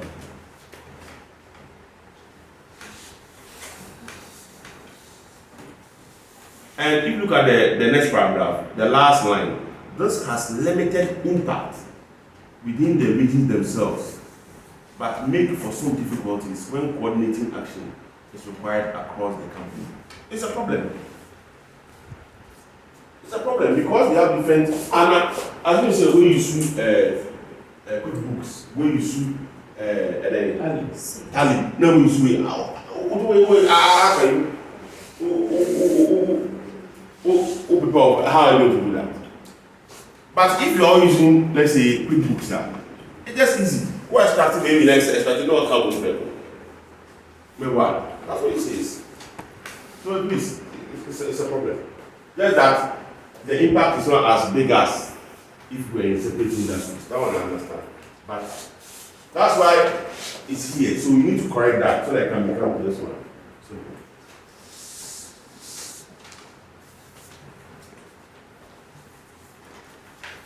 All right. So that's the end of Ashridge portfolio business. Okay, ballast. So ballast business, they operate in the same industry, so the field is high. However, unlike with Heartland business, the opportunity to help the SBU is low. I've not seen that. But let's say if etiquette has everything it needs and they work in the same industry. You understand? The fee is high, they work in this, assuming they work in the same industry, they have the same operating systems and all that. But the benefit is low because maybe are okay. So if the parents are not able to add enough value, so the benefit is low. In that case, what to do is that the parents should adopt a light tax strategy, laissez-faire approach.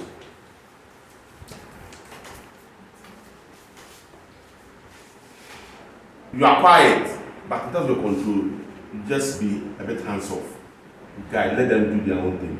Because they can help you that way. Because they have the capability to give value.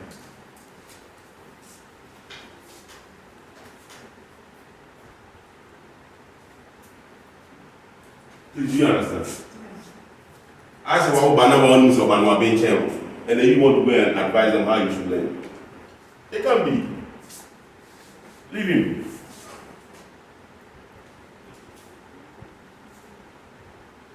Here they are not what they are man. No, they are not.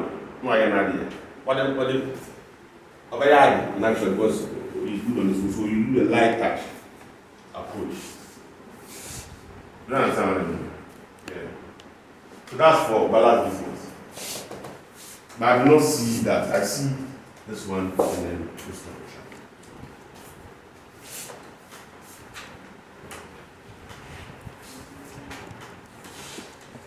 Okay. Thank you very much.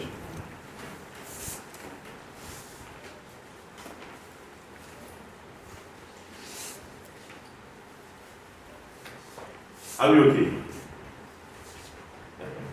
SCF model about that? Yes. SCF. Come in. 2022. About what way? December. Like, almost see the models, like the elements of the model. I'm not sure I know if you access to. Right. Changed like twice. Definitely one. As a one, about one. Yeah.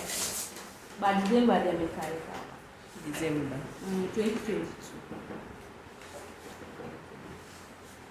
Sir, suitability, life cycle, portfolio metrics winner.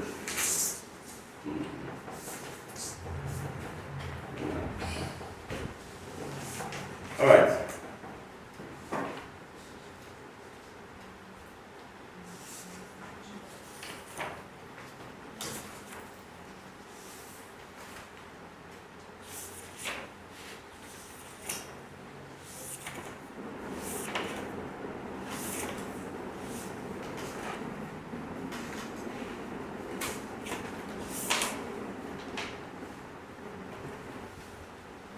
Let's do a little bit of the change management. Last sitting, I don't get change management by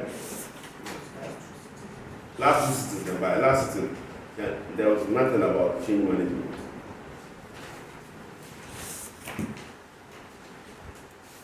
So that's strategic implementation. Let's go to change management.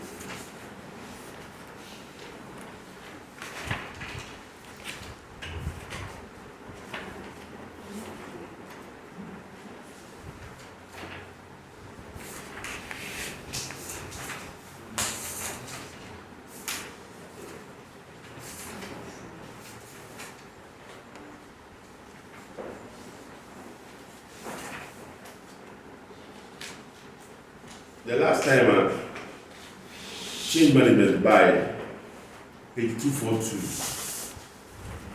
November 2019. Let's say yes. November 2019. 2019. You, okay, so we'll skip this one, but you can just you are pass. So the change management, the one that came was 242. The management writer, Roosevelt Motkanta. Who remembers?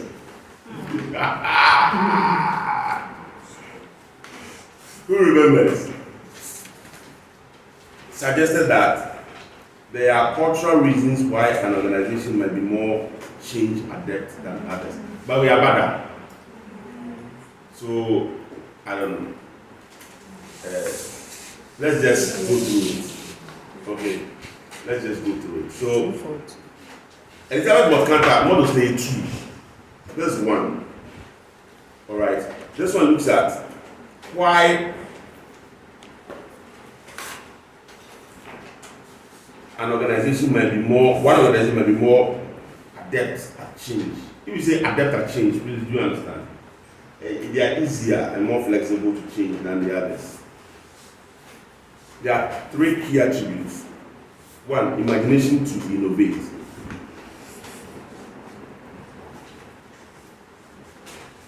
Professionalism to perform. And an openness to collaborate. With Atuda. They just picked the thing like that. 1 from the page. About time. Last is how. What last is the question? Prayer will be your first you now you pay the book. Most of them were not even into the case.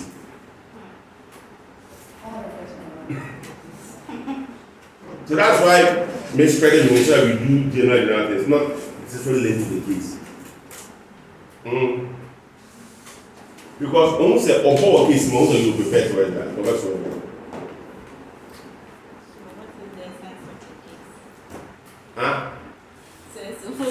it's people with the book now put me a link crack. That's all. That's for you to link. And I'm going to be a case in the base. I ordered to say the standard of the paper was high.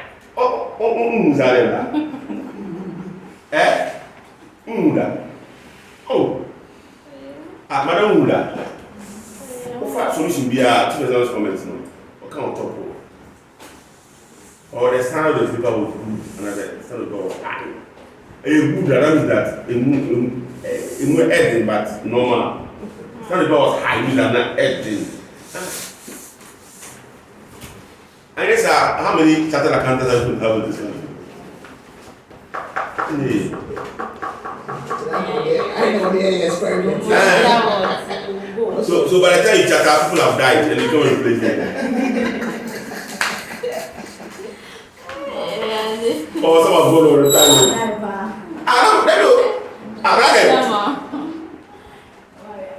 Recently, Obiko war fencing. After a break, there's this maybe a area now access university one Brekusu. Maybe I got land now a funeral home. And a large nice place that you can bury the home and pay money. That's the business model. You think that I don't know how to pray. His business relies on what? The more people die. So you pray that God help you. Of course. No, you're confident. Oh, I'm not getting your crowd. Then who are undertaking jobs and all that. So, Charlie, this man, the business by. That's how life is. That's how life is. No, I mean, I don't think he prays that we should die. Oh, but are you sure? Indirectly, he prays for people to die. Pray that when people die, they come to him. So the car mechanic too. What is my car mechanic? What is? Who can bring it down and also business man? They come to him. I know what. For that, But that is inevitable. That's how life is. That is inevitable. You have to get to a stage whereby. Just have to accept it. Yeah. And pay yourself as much as you can. End of story. if you die, it's not like that. Huh? If you die, it's not like that. I don't know what. If you die, it's You know, right, I No, right now, no, at some stage, it's inevitable. Actually, there are two certain things in life, death and taxes. We get there on the track. We have to accept it. What if you for Paintsiwaa? Last time I complete one jail, I say on the computer, I don't have it, you know. I said, hey, so it's there. I said, contract manager, that's what's tax.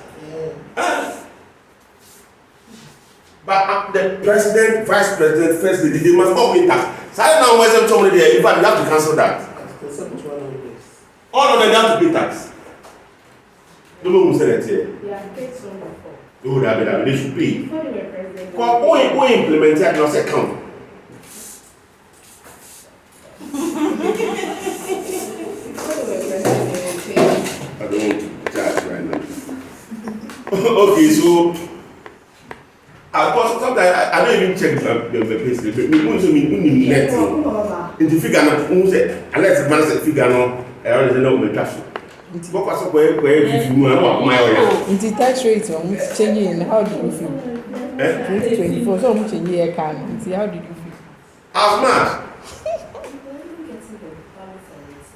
Because what's your gross no? What's your gross now? What's net now? It's serious. And there you understand, see, you work so hard to deliver. Until man from your bonus. And there's some other incentives, you know. It's painful. Because you work very hard, man, and you hit, you also know, they rate a range of 1 to 10. What I say, your line manager assesses you 1 to 10%. It's percentage of your annual business. You understand? So, if let's say you work hard and you hit 8 or 9, 10, you're normally doing 8 or 9% of your annual basic as bonus. You understand? It's quite something that is and it's good to as a bonus, but at the count, instead of the say they are. It's not jump in the church. They say the housing allowance, you are allowed per year to take it in bulk in January or the better every month. Sometimes we hear they acquire there, so you take it. So January now be taking it in bulk. You should too cost.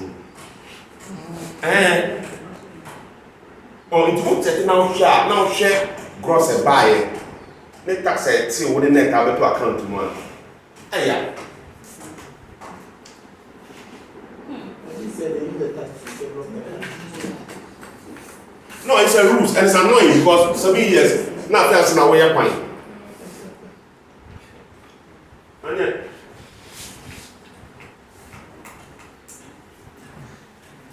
because Jana said they are doing a year, I'm on the year a year, it's fine. And then somebody they see somebody's property $48 million working. And then you say that the enforced special competence was there hand to release the person's assets. How can you, one woman, more than $1 million, you don't even know that $1 million is missing. The money was paid. You will be your 160 girlfriend. No, the money is plenty. That's what I'm saying. 6 people with cutting machine, 5 hours. You count the money inside there. That's the thing. Your bank will show something. We are. And then the investigation started, and you say that you are sure that she will be vindicated. And person that will be vindicated.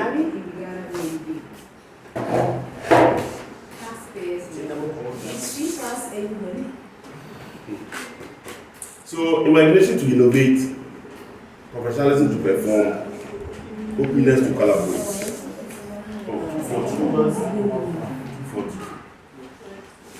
That is Elizabeth Montcanta.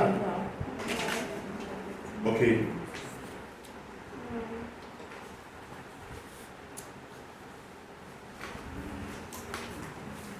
Now, the second model for change under Elizabeth Montcanta is the NSP 244. That is skills for managing change. Skills for managing change. Skills for managing change. Elizabeth Montcanta suggested that a manager in a change adept entity should have the following skills. Okay, a manager in a change adept entity should have the following skills. Tuning into the environment. Tuning into the environment. That is, managers need to be aware of changes in the environment that will make change by necessary or desirable. What it means is that, for example, in Precise's case, someone said no, the industry in Ghana, air is declining. So that means the management are tuning to the environment, they understand. Do you understand? Do you get what I'm saying? What I'm saying is that if you are tuning into your environment, it means that you are aware of what's happening in your environment.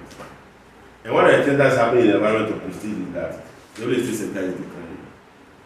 And they took note of it. They also realized that their competitors are going into modern methods of construction, but they are not. They also realized that their competitors are undertaking overseas investment, they are not. And then the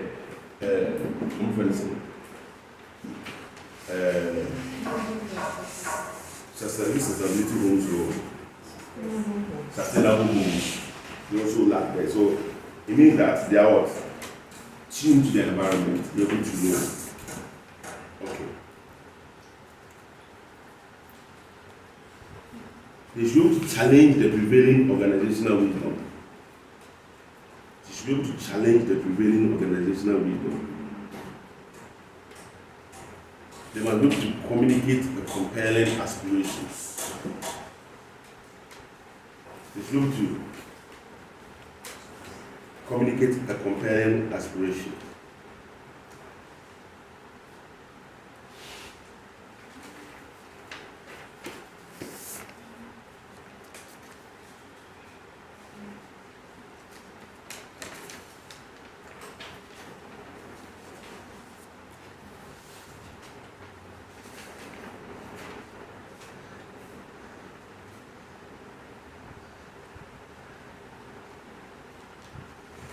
Someone challenged the organizational wisdom.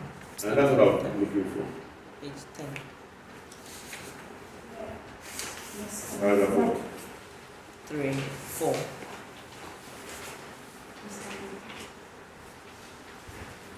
So yes, Mr. Minta, one of the NEDs is of a different opinion.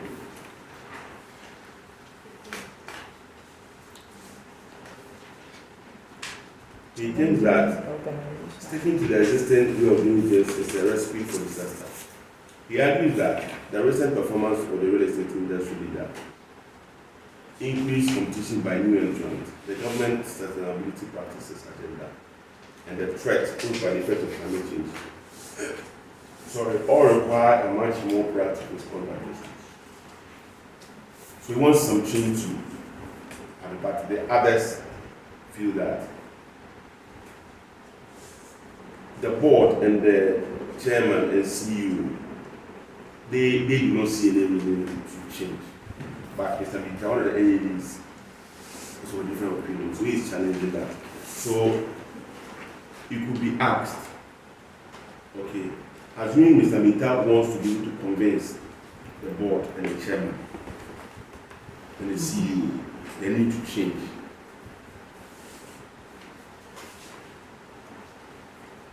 Okay, because areas are unofficially to change is at the paragraph 4, page 10. Areas that Mr. Minta wants to change is application of IT, adoption of modern methods of training of staff, sourcing of supplies. These ones he feels that the city is falling behind.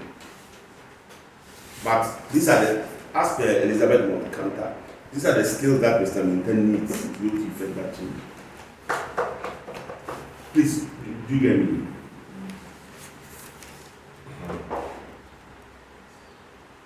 So, tuning to the environment, challenging the prevailing organizational wisdom, communicating a compelling aspiration, building coalitions. So managers cannot make change happen through personal effort alone. They need to bring the support and cooperation. So that Mr. Minta must be able to build a coalition among the board members and get the CEO and chairman on board. Listen to me here. Learning to persevere. Mr. Minta must learn to persevere. It's not easy. So if you write one and you that's the issue. Do so. And then make everyone a hero. So it's 1, 2, 3, 4, 5, 6 points. Okay. So 6 points in terms of skills for managing change, as provided by Elizabeth Montcanta. Okay. Please.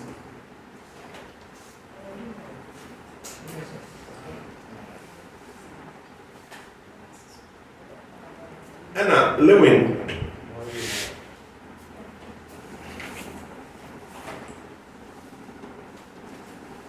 Now, Germany 4 hours about page 248 about that. Another model for introducing transformational change was promoted by Gemini Consultants. This is known as the 4 hours model. We are back. I remember that's it. We look at not calm, we look at the Lewin, the unfreeze, change the refreeze. We didn't look at the Jennifer and Jennifer is nearby. I'll never forget. But you see, you guys do usually the woman, what kind of you also don't go and read. You understand? I don't know why. Because the time is so limited, say you cannot treat everything during the intervention. I said that then you convert the intervention to a revision week and come every day.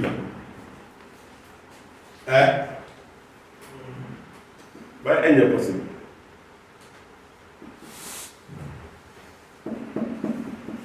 So let's assume Lewin, page 246, on freeze, change the refreeze comes this time for some 5 marks or 10 marks. Because 4 hours is not that.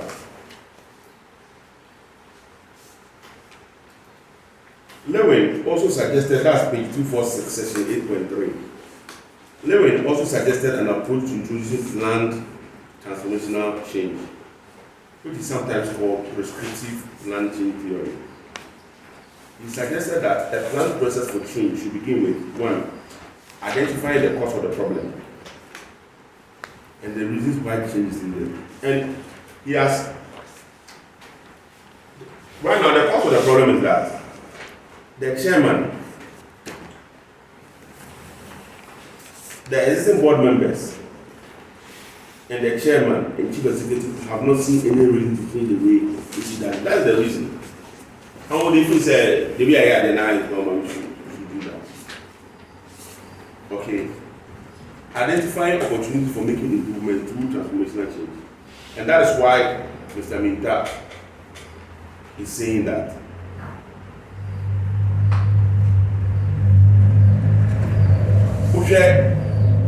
the third paragraph, second line.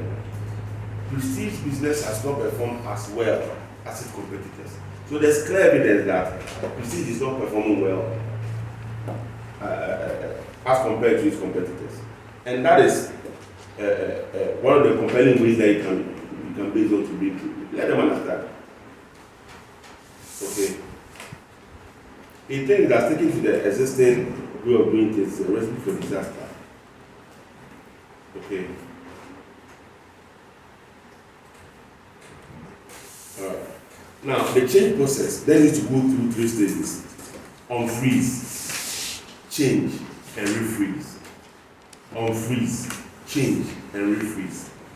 Unfreeze is persuading employees that the change is necessary. So here, you have to start by persuading the employees and management, okay, that change in the application of IT, change in the adoption of MNC, change in the training of staff, and change in the sourcing of supplies is necessary. That comes under unfreezing. That comes under what? Unfreezing.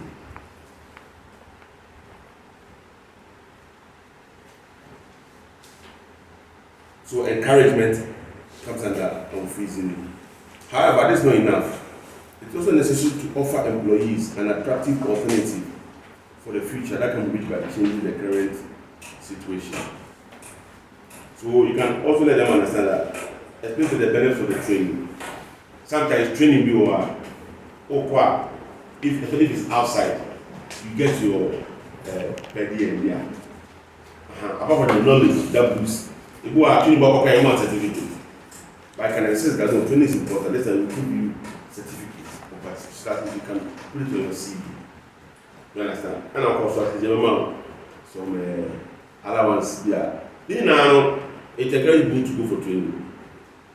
You understand?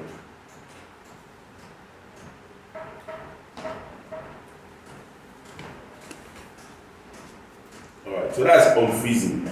And then the change. Now, the implementation. So if you have to change the IT systems, which IT system are going to bring?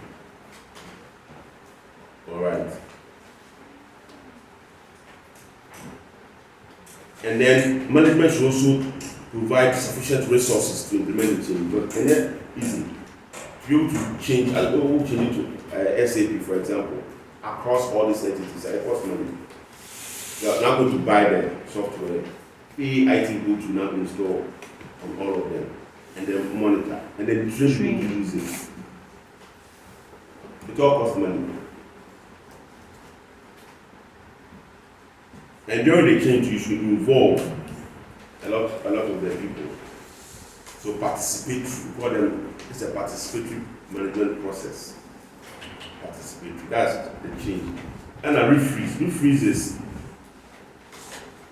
after the change is implemented, there's a risk that before long, employees will go back to their old way of doing things. It is therefore essential that once change has happened, employees should be encouraged to carry on with the new way of doing things. That's what we call refreeze. Refreeze. Refreeze. Refreeze. Change agent. Skills that a change agent must have.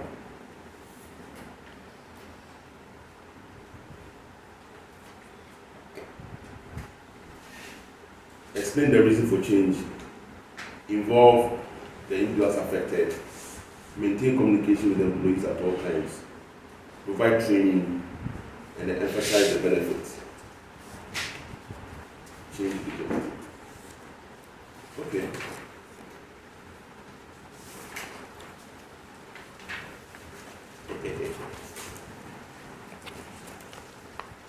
One bread.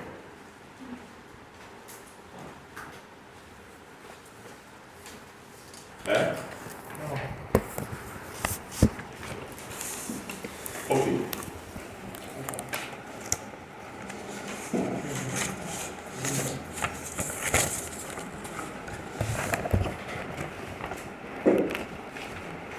Now, I think culture will be about that.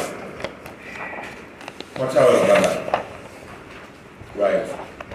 But Mackenzie 7S and Mada. Mackenzie 7S and Mada. That's 249. Mackenzie 7S and Mada.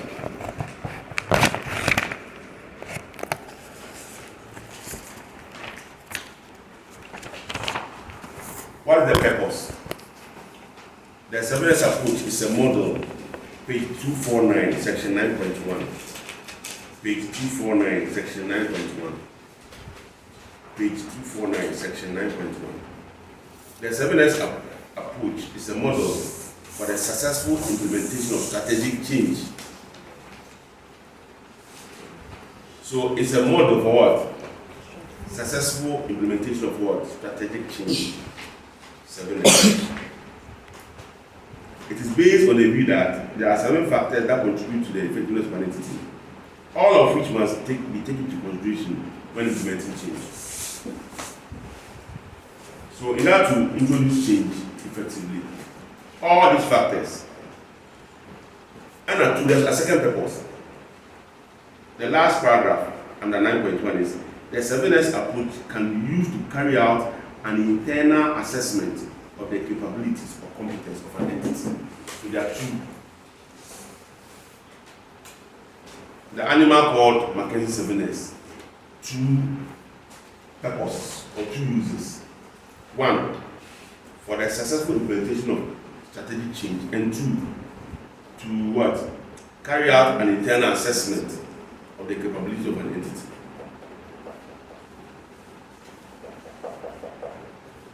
Hard and soft. This we all know. The hard factors are 3 and the soft are 4. Right? The hard factors are 3 and the soft factors are 4. Okay. The hard factors are what?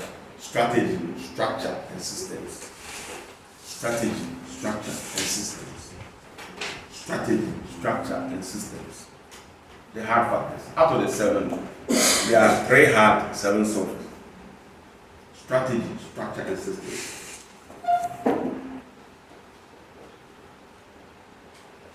So the strategy is what? The former stated goals and objectives of the entity.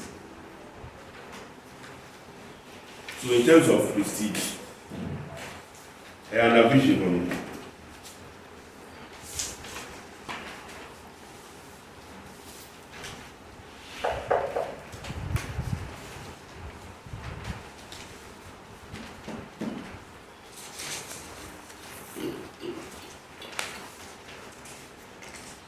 Page 9.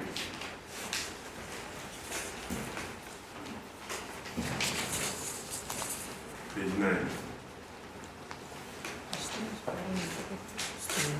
The strategy of prestige.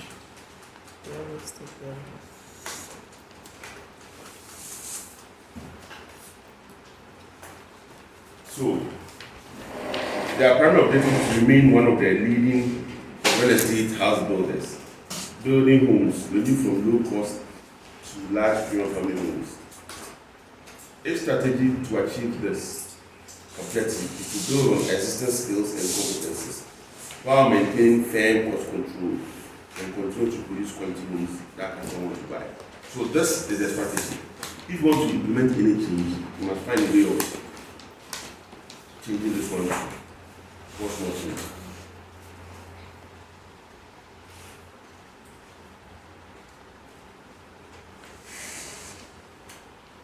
Or sometimes it could be that it's already embedded in the strategy, but it's not being implemented. So if you want to adopt the change, you have to now draw management attention back to your original objectives and strategies. This is what you are already doing, but that's not what we are doing. Because like I said, to build on existing skills and competence. To build on. So why is that if you have an IT system that you need to build on, you say no, we need to build on? Okay, so that's that. Structure. Structure is the formal organizational structure of the entity, and we know the structure. It has a board. It has a board with 9 members. The organizational structure and the board is on page 7.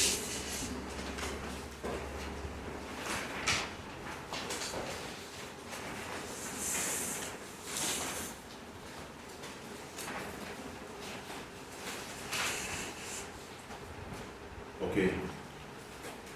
So strategy, structure, systems.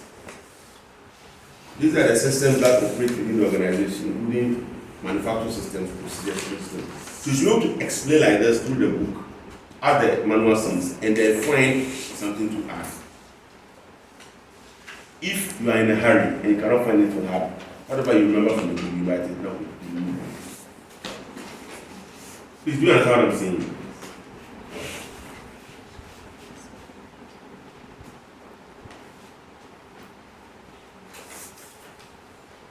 So strategy, structure, systems, that is hard. And are the soft factors in the staff. Where is it written?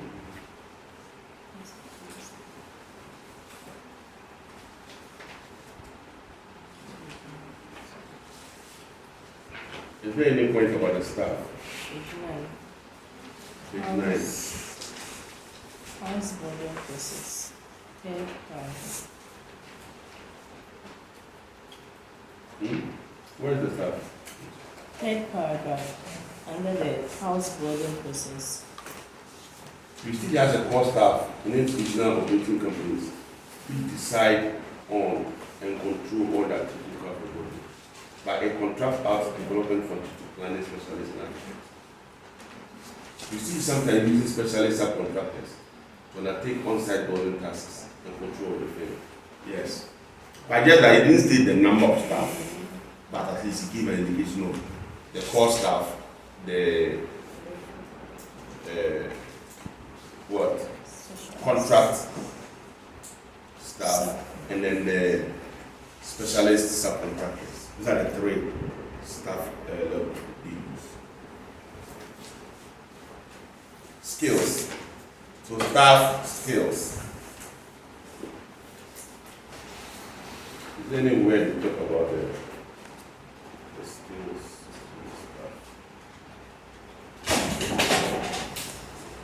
As well. Sorry. You do more than enough, mate.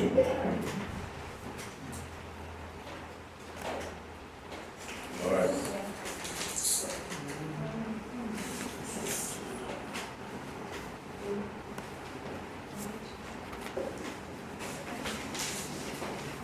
So if you can see, you just write from the book, right? And a style. Style refers to the cultural characteristics of the entity and the people working it.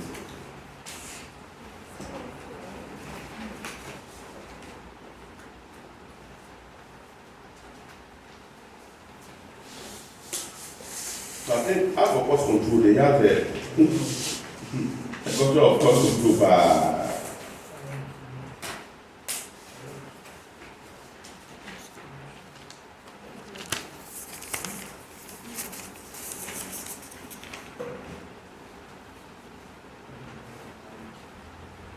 even skills component, the expertise in Ghanaian style brick housing, yes, for the skill side.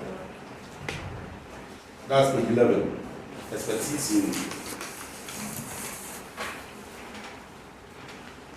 skills and expertise in Ghanaian style brick housing. Page 11, paragraph 1, 2, 3, 4, 5. Paragraph 4. 1, 2, 3. That's the skills.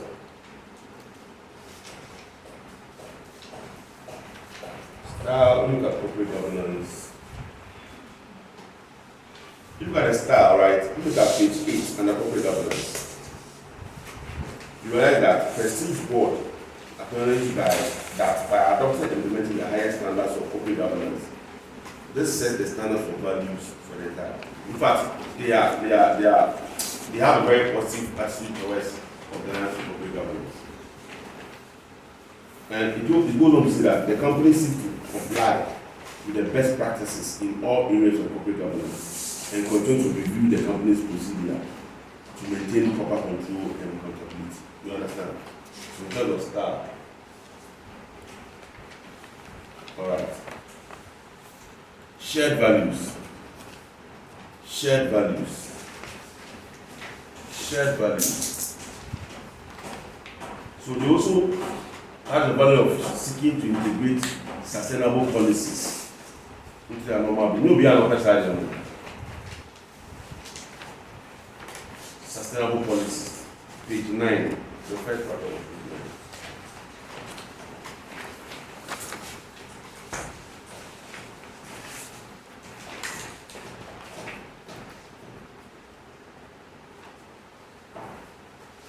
And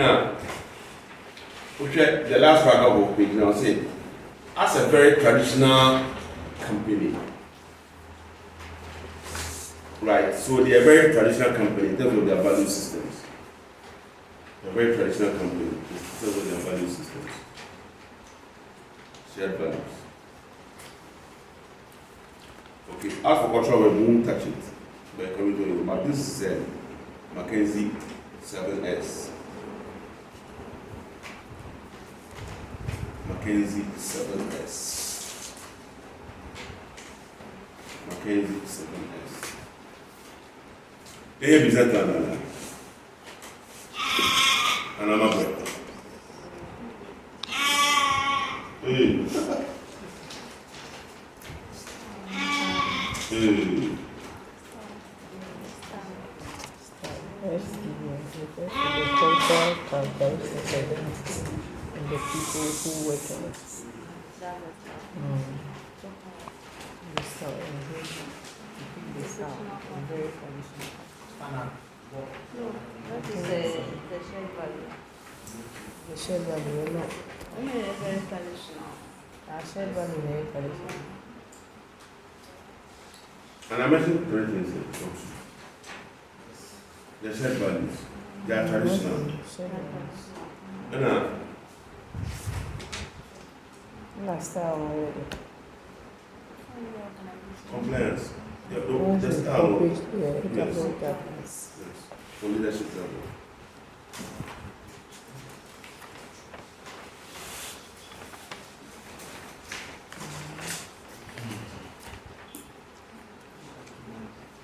Okay, I can push the business plan to tomorrow morning. Yeah, ethical stance. Because corporate social responsibility. Yeah, environmental. Yeah, corporate governance. Yeah, corporate social responsibility. And so, by action. Corporate social responsibility by action. Ethics there, Paintsiwaa, you have to go and learn it. Because at this stage, nobody else is sure ethics. Or it's harsh. Pay a measure of trust to independent. At least you should know what is right and what is wrong.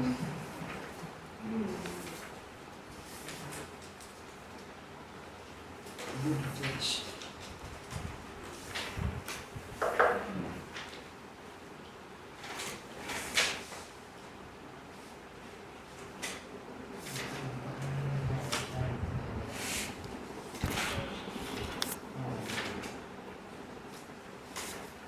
Okay.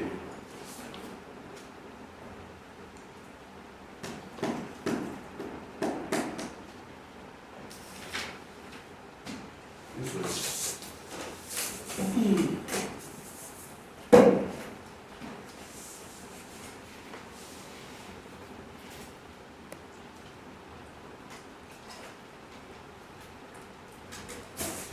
All right. But you see, previously, one area Embada. It's under ethics, but they are called ethical theories. It comes under Kobe. Deontological. Then Kobe studies of world development, page 368.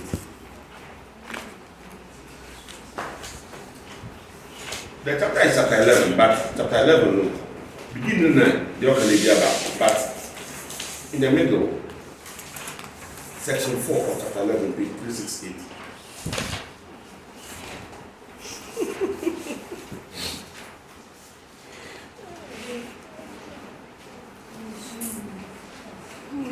What's that about some question?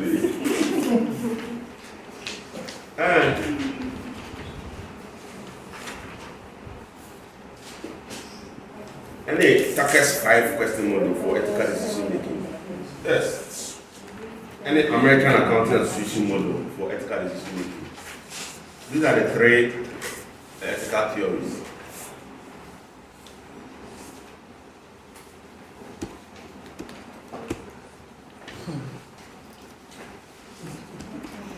Adamabre.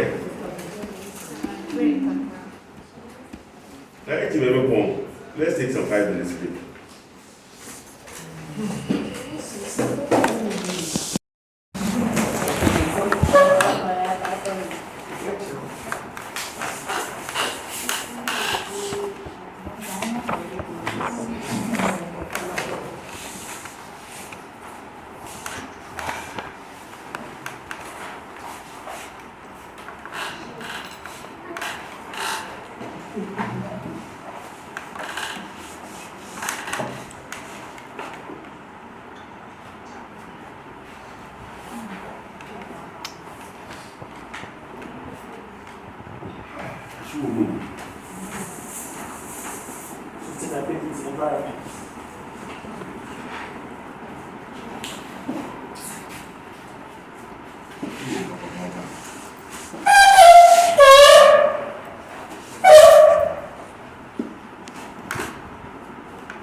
Okay, so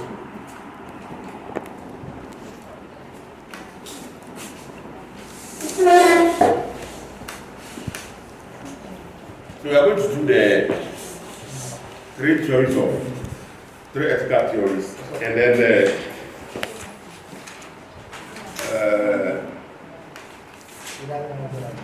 theories of the corporate social responsibility.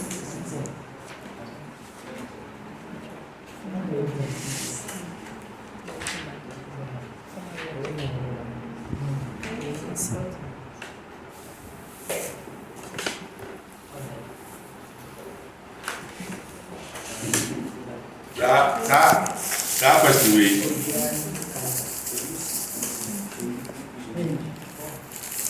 that question we page 101. You will fit there.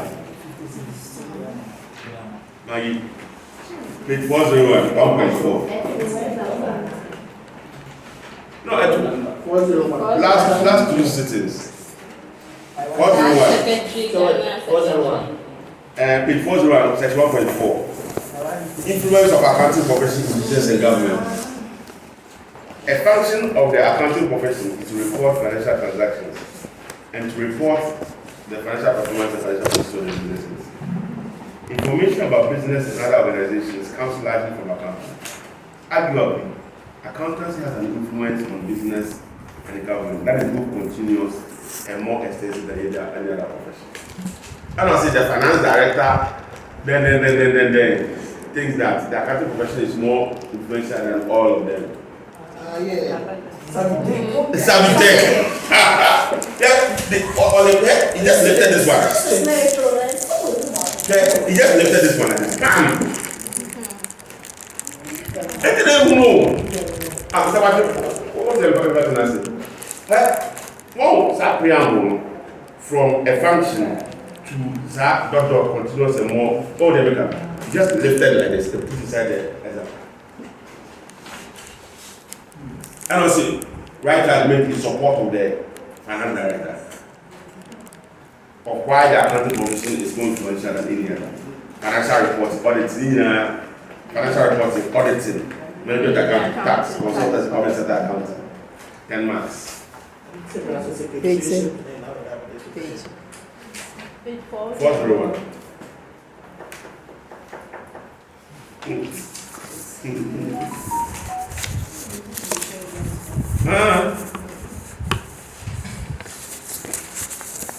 It's not your bubble, most of them soon. So at least you are. You say go across, you put me in class, I go out 1B, 2B, with me, I kai.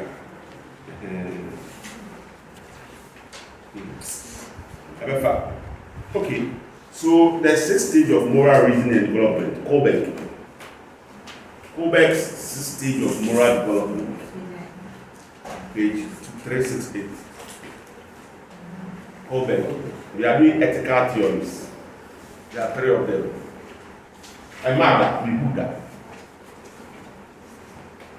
Mihuda. So, Kobeck argued that the moral response of an individual to any moral dilemma or decision can be identified in one of the 6 stages.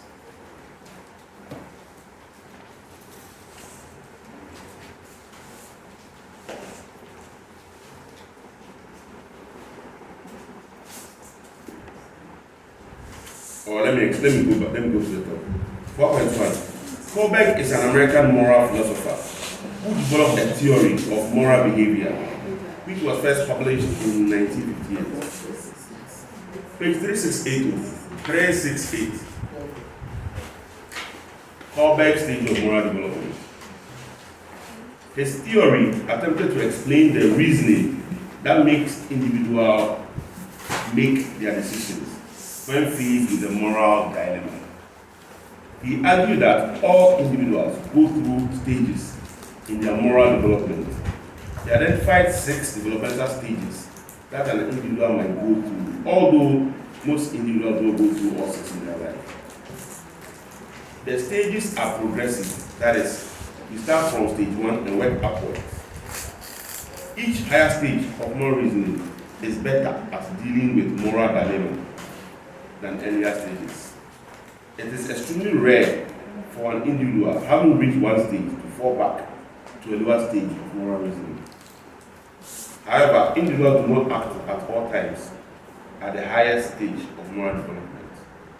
Individuals cannot jump stages or miss stages of development. For example, go from stage 3 to stage 5 without going to stage 4. So these are the stages. I don't know where you understand. So, for example, if you are faced with a moral dilemma, people react differently. It's true. It's based on their ethical or moral and their value systems.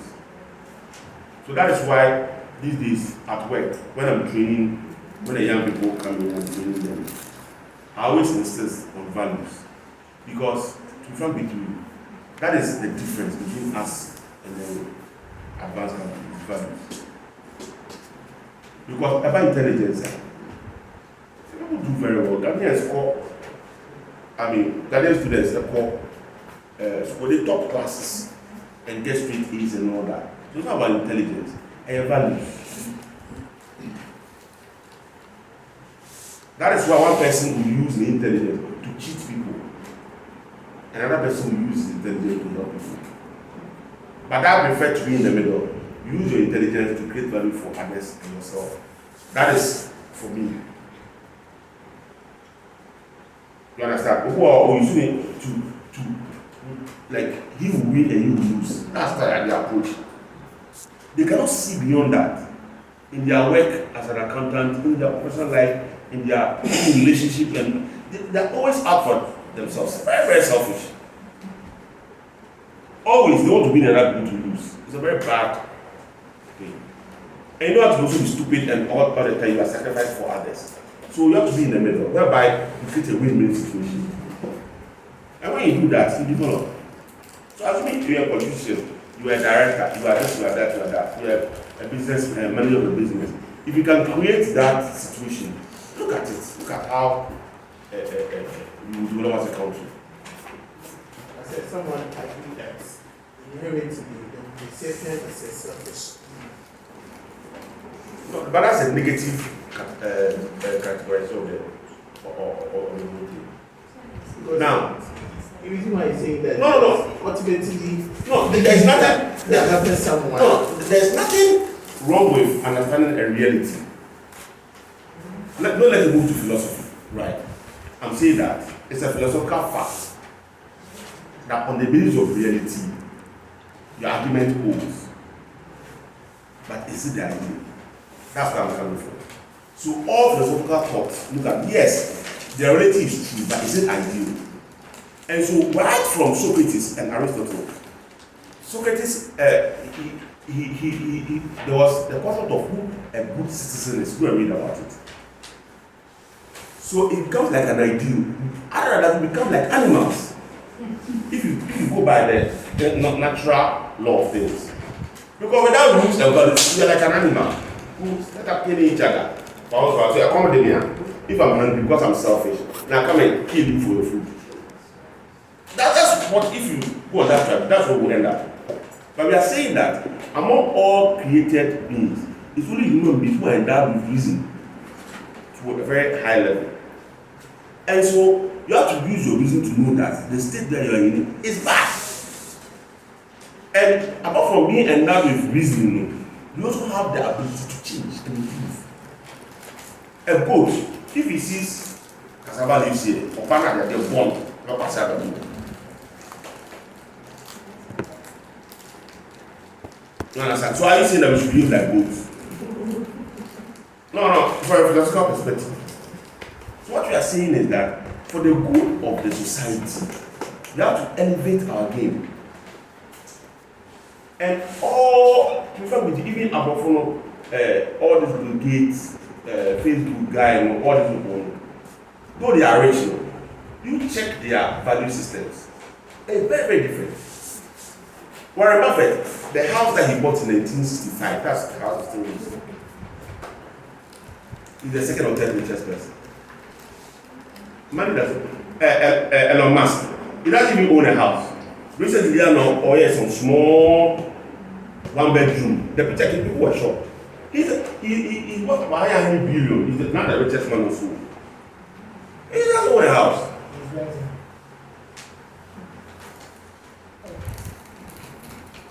Or let's say the house recently he was sleeping in the office, but now he forced him to like apartment. It's a one room with kitchen and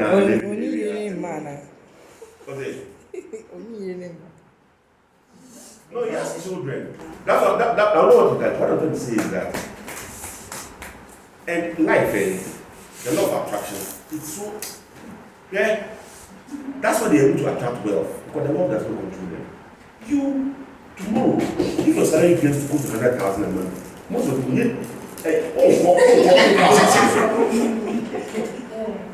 you won't fit into this country now.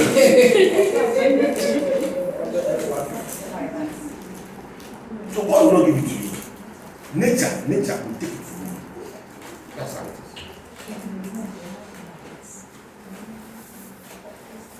There are a lot of karmic principles in this universe. Yes. Because we say you won't fit the kind of walking you won't fit inside. Language change.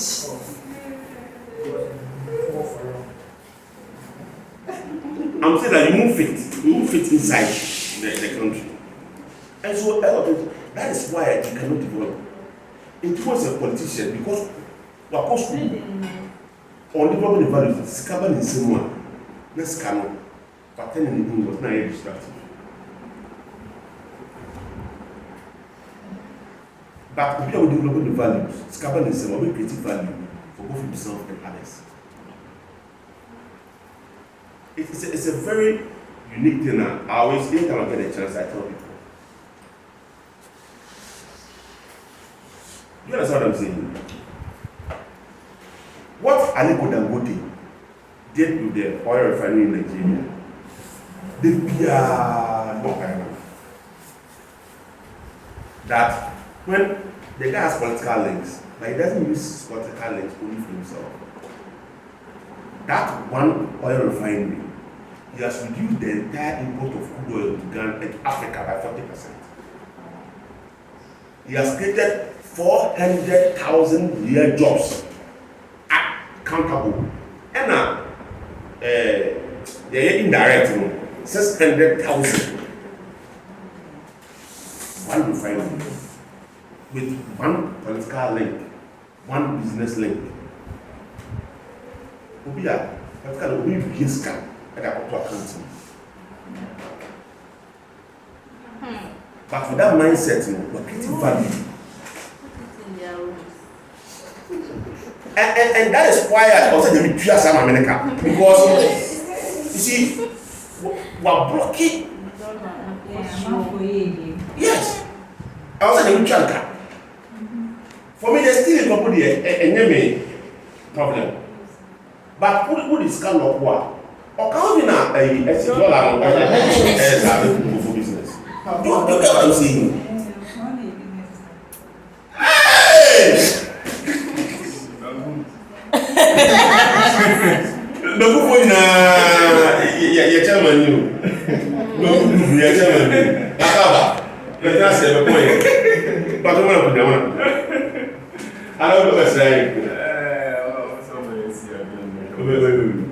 You see a nice insect.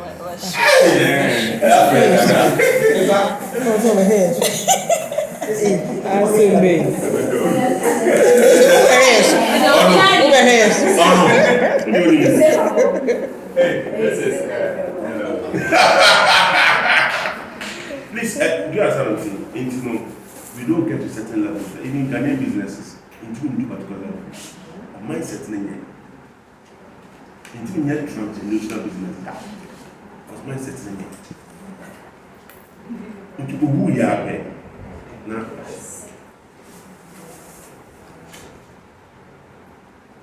Because there are universal laws. See, there's a checks and balance in the universe. It will balance you, it will kick you out. So obey, we'll be good for you that. Oh yes. Go what the business is in this car. How much of that possible? We now power this car. How much of that possible? Yes. The start to move. Open up prepare it to manage. So that's how it is. So the issue is about a value system in your mind. And that's what Kobeck is saying. You have to have a higher stage. Let's go quickly. Pre-conventional. So pre-conventional is obedience and punishment. That's the lowest. Okay. Anyway, I know that I won't steal. What if I still don't punish you? It's good, but your reasoning is low. Your value systems are low. Come again? I'm saying your reason for not stealing will be the punishment attached. Yes. I mean, I say that it's at a lower moral stage of life. And then what you mentioned, self-interest is there. Individualism and exchange. Okay, we the main good because we are good. We make Trianica.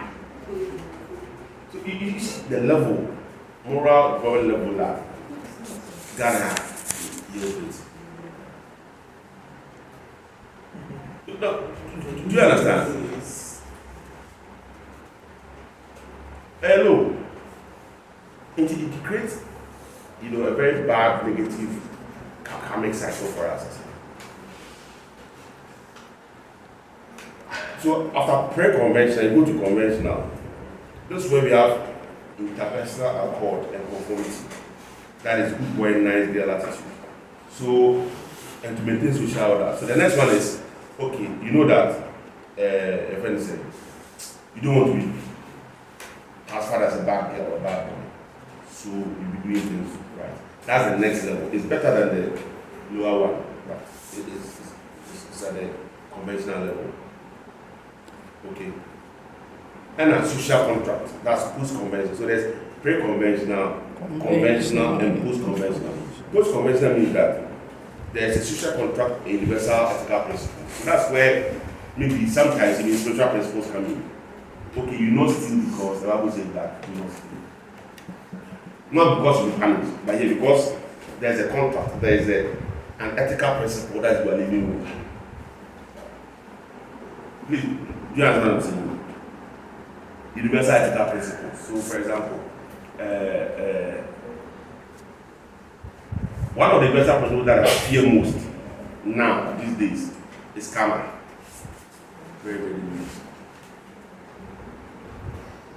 So, as much as possible, try to reduce negative karma. Action that will create negative karma for me. I try. As a 5 year human being, you fall here and there, but there should be a general intent. That is very dangerous. I just say,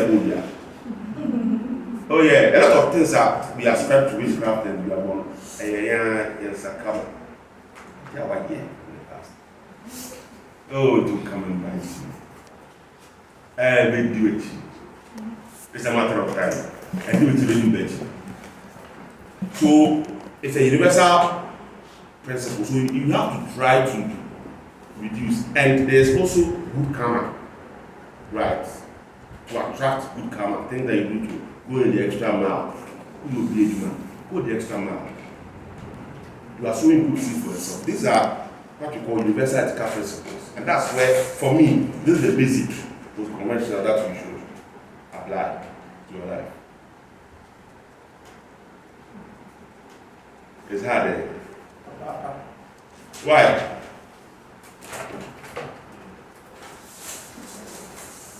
And it's good because a lot of things would work in your favor. Beginning when I was doing that, there's one guy at work who kind of like wants to learn more about that business. And then, because of some politics, they took some projects that I was managing for me to somebody else. And he, why did you fight? What do you fight it? I'm saying, boss. In the first place, I won't fight it. Simply because I'm a busy person that I privately. It's weird money from Super. Well, that's just my salary. It's look at me one in the first place. And if I buy on BMA, it's BMA, MBA, and other things. And for me, I wasn't really bothered. What do I say? And I wanted to develop other things that I wanted to do. But problems are all about facing. Now, save me. Problems, and that's in the one. And now they are trying to now come back to me. Or start from this, please. All start to bed. Please. You took this problem. So took this body away from me. It's not under my school. Please. I'm not cutting off. You shouldn't fight it the way. Yes. Just let it be. But you have to. No, what is there? That is an indifference. Indifference does not. There's nothing. You have to be active. So you have to actively do things. So it's active decision to do that. You understand? Action is very important. Because karma is action. So inaction does not help you. I don't know whether you understand. Sure. So you say you used it to do other positive things. No. In terms of the decision, there should be action, deliberate action. Because in karma, deliberation is very important. So, what about here? You know, say, also retaliate. There's a clear opportunity for you to retaliate.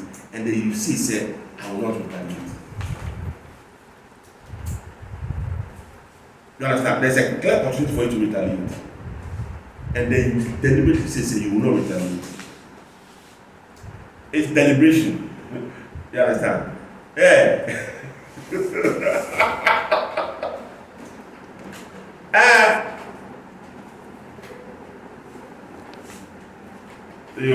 So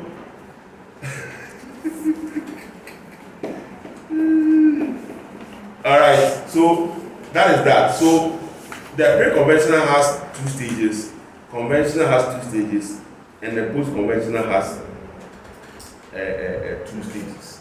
You understand? So please just have that in mind. Okay. All right, you can read the rest also. Please, go ahead.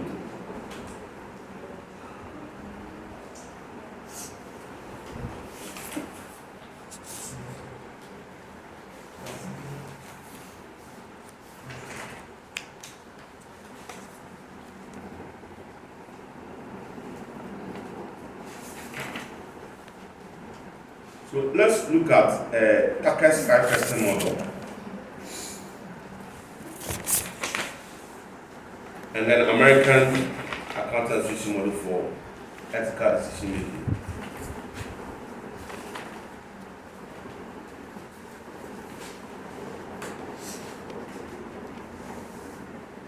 So the Tucker has 5 questions. 1, is it profitable? 2, is it legal? 3, is it fair? 4, is it right? 5, is it sustainable or environmentally sound? Page 375. Tucker's 5-question model. So for a decision to be deemed as ethical, you have to solve 5 questions. Is it profitable? Is it legal? Is it fair? Is it right? Because something can be legal but not right. It's also a level of morality. You know what I'm saying? Yeah. Something can be legal but it's not right. Alright. And then is it environmentally sound or environmentally sustainable? Okay. That one is so yes, like it's yes, no, yes, no. So normally if you answer yes, yes, yes, then it's going to be ethical.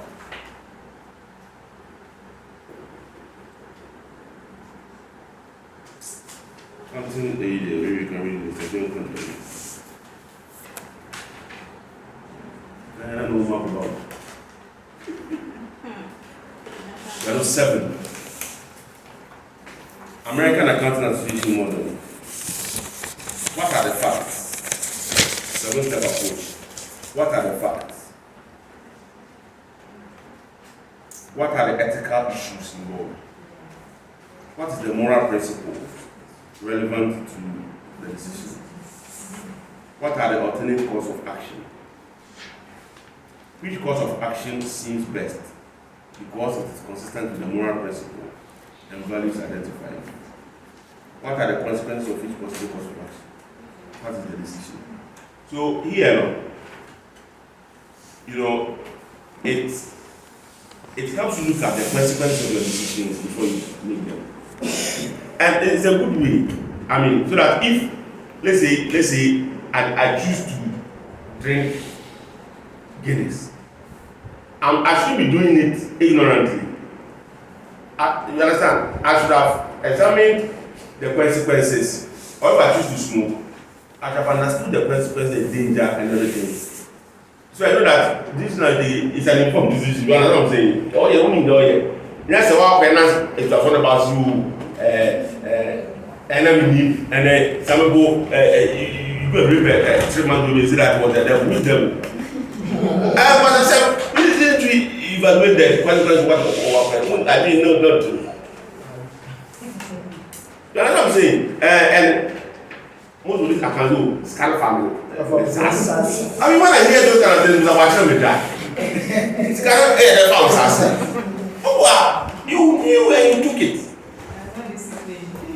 Yes. So I'm going to say that what are the facts? What are the ethical issues that we are dealing with? What are the moral principles that we are dealing with? What are the alternative actions? Which course of action is best among the alternatives? Is best based on the moral principles. Then you look at what are the consequences before you now take the action.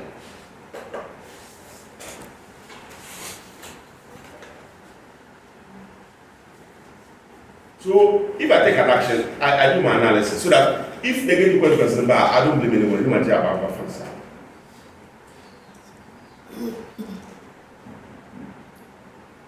You don't blame anybody.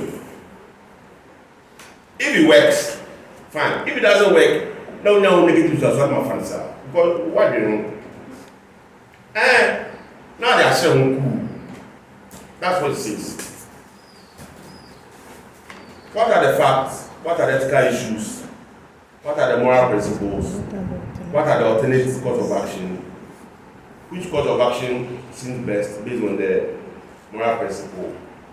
What are the consequences And then what's the decision? All right. Okay. Let's look at corporate social responsibility, and then we'll call it a day for today. Not a business plan, and people funds brand. Matter. No, remember man or partner, for the Bible. Clifford Doa. Clifford will come out maybe by this time. 1 hour. Take it to 5. But number 10. Number 10. Remember you have to like travel 2 hours. 10 is okay. 10 is okay. You make it to 9 weeks. When you wake up, you don't bath children. Francis? You wake up, you bath and you come. No, to my agenda. Okay. Though you are a company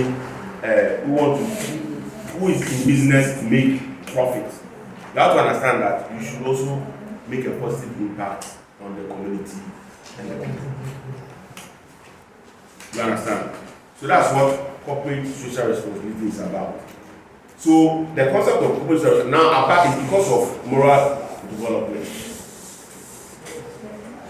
Right, whereby so one of the arguments, there's argument for corporate social responsibility and there's argument against corporate social responsibility. Because I said, oh yeah, business in a particular catchment area, and then you want to go the extra mile, okay, to help people in the community. You understand? So people are saying that no, you should not do that because that's not your function as a business. You are just here to what? Make money. So what do you want to spend? Increase your expenditure by going the extra mile for the community, for your workers, and then for the society. It is the same principle.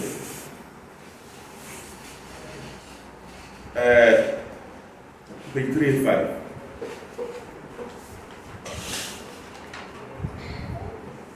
But then, the model is on page 386, 2.5. So, under corporate social responsibility, one of the models is what?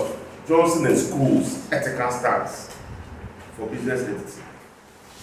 So, there are 2 models under corporate social responsibility. Johnson and School's ethical stance. And Gray, Owen and Adams. 2 models under corporate social responsibility. Alright. But we are looking at the 2.5 Johnson and School's ethical stance for business entity. So Johnson and School's 2002 have suggested that companies can take any of the 4 possible ethical stances. These are consistent with the different views of corporate governance. The 4 ethical stances are to focus on 1, maximizing short-term shareholder interest. Boss, the point you made falls under 1. Maximizing short-term shareholder interest. That is the least ethical. So under maximizing short-term shareholder interest, the whole thing is that you want to create value for shareholders. You don't care about your workers. You don't care about your customers. You don't care about your suppliers. You don't care about your regulators. You don't care about the people. All you want to do is make profit. And only by the was another person said, "On company can make investment, never make good." Oh yeah. So there are some small businesses people can work 12 hours a day for 600 cedis a month. Yes. Now I bought a shop for 12 hours a day, 600 cedis a month. Some more. You will see here. My bear 10 minutes. 5 10 minutes.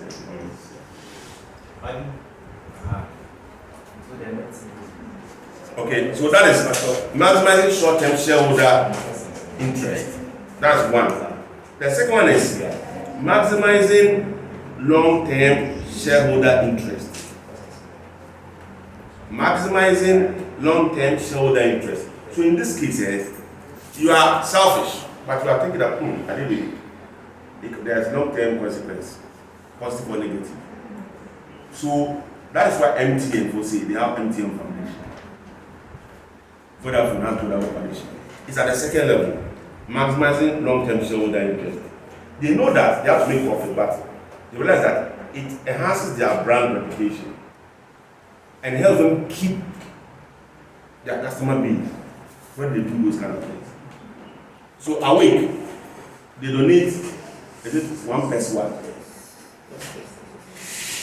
10 pesos. 10 pesos.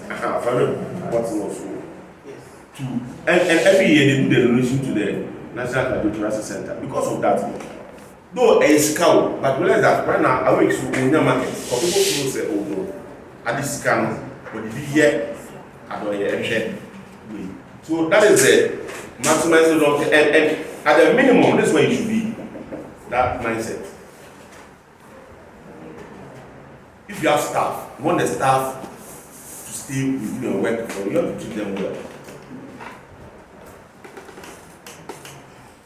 Because above here, you got to be an assumed into in a relation with my one side now, being Sana, I don't know why I was a penny. What was a penny? So that is where normally we advise that the minimum should be here, at least think long term. But the best one is multiple stakeholder obligation. That one, you recognize obligation to all the different stakeholders, you meet them. And when they but most of the multinational companies, they do that. So they have very strong compliance teams. So all the stakeholders, employees, GRE, regulatory side, GRE, and then whatever other regulators, their suppliers, their customers, they define their obligation to when they lose so that they meet them at the right time. That one, you have to understand. So that's why they're able to work till the company's people, the founders die, they're able to move the company through. Because they also take care of the shareholders themselves. They take care of the senior executives. They take care of the middle managers. They take care of the staff. You understand? So they identify each of the constant stakeholders, and they design a way to meet their obligations. So people can stay in those companies for a very long time. How often they can work? They are starting off originally. You go also on the side, they've met it. You understand what I'm saying? Yes. So multiple stakeholder obligations is the best position to be. But at least if you can do the maximum long-term shareholder interest, it's also not bad. But being a shape of society, you cannot be that for a business. That one, they take the other side personal. Most of the time, it's the NGOs who do that. You can't be in business and you spend all your profits there, you don't take care of shareholders. No, you go invest in the society. Society and then invest in the business. Somebody has used his life saying, watch it, come on, you shall let that the process will come and invest in the company. When you come with that, now they are come off of it. Now, all these cabbages, you can't do that. So, shape of society for it's more of the NGOs who do that. You understand? Their purpose is just to give to support. And in fact, some these things, who knows Catholic Relief Service? Catholic Relief Service. They've been bringing Tom Brown and Samonina. Yes! No, but my mother was, not working for Catholic Relief Service, but working for Ministry of Health, she was in charge of those. Always, I see a document. Hey, there you have chopsticks. Oh, we have chopsticks there, Tom Brown. And the nice one. Oh, then it's very nice. And the oil, the one in the can, no, USAID. So, you see, people do that to help. And they sustain human beings. So I'm sure I'm giving back. Because they can't. You understand? So somebody's decision somewhere to donate has helped me. You understand? So it's very important. You think that person there will not be positive karma. There will be. For this donation, more your orphanage, not for donating, no discount. No be tracker. Okay, so that's just by the way. So maximizing short-term shareholder interest, maximizing long-term shareholder interest, multiple stakeholder obligation, and I suppose Society 4. Now, the last one before you go write your mock is Gray, Owen, and Adams. 7 levels classification for computer responsibility. It is the same thing. But first form, just are different names. So the first one is pristine capitalist.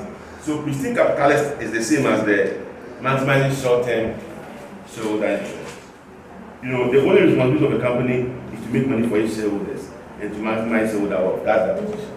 They don't care. Page 389. They don't care. The second one is expedient. Expedient, they believe that the main aim of a company is to maximize wealth. However, some concessions have to be made at times to other stakeholders in order to put the company in a stronger position strategically. So that's the long-term shareholder interest, expedient. And then the proponent of a social contract. Proponents of social contract. These individuals believe that companies are not going to exist at the level of society, and therefore there's a social contract between the company and the society. Companies therefore have a responsibility and obligation to respond to the needs of society. Okay. And we have social ecologists. They are more, they believe that companies and large organizations have been responsible for creating social and environmental problems, so therefore they should solve them. Socialists, radical feminists, and deep ecologists. These are that, and then what's on here? Business plan name, performance plan. Then anything that be a yeah.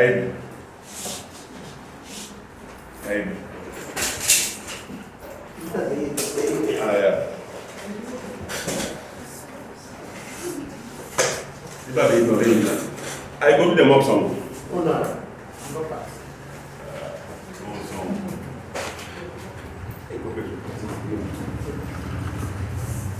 So thank you very much.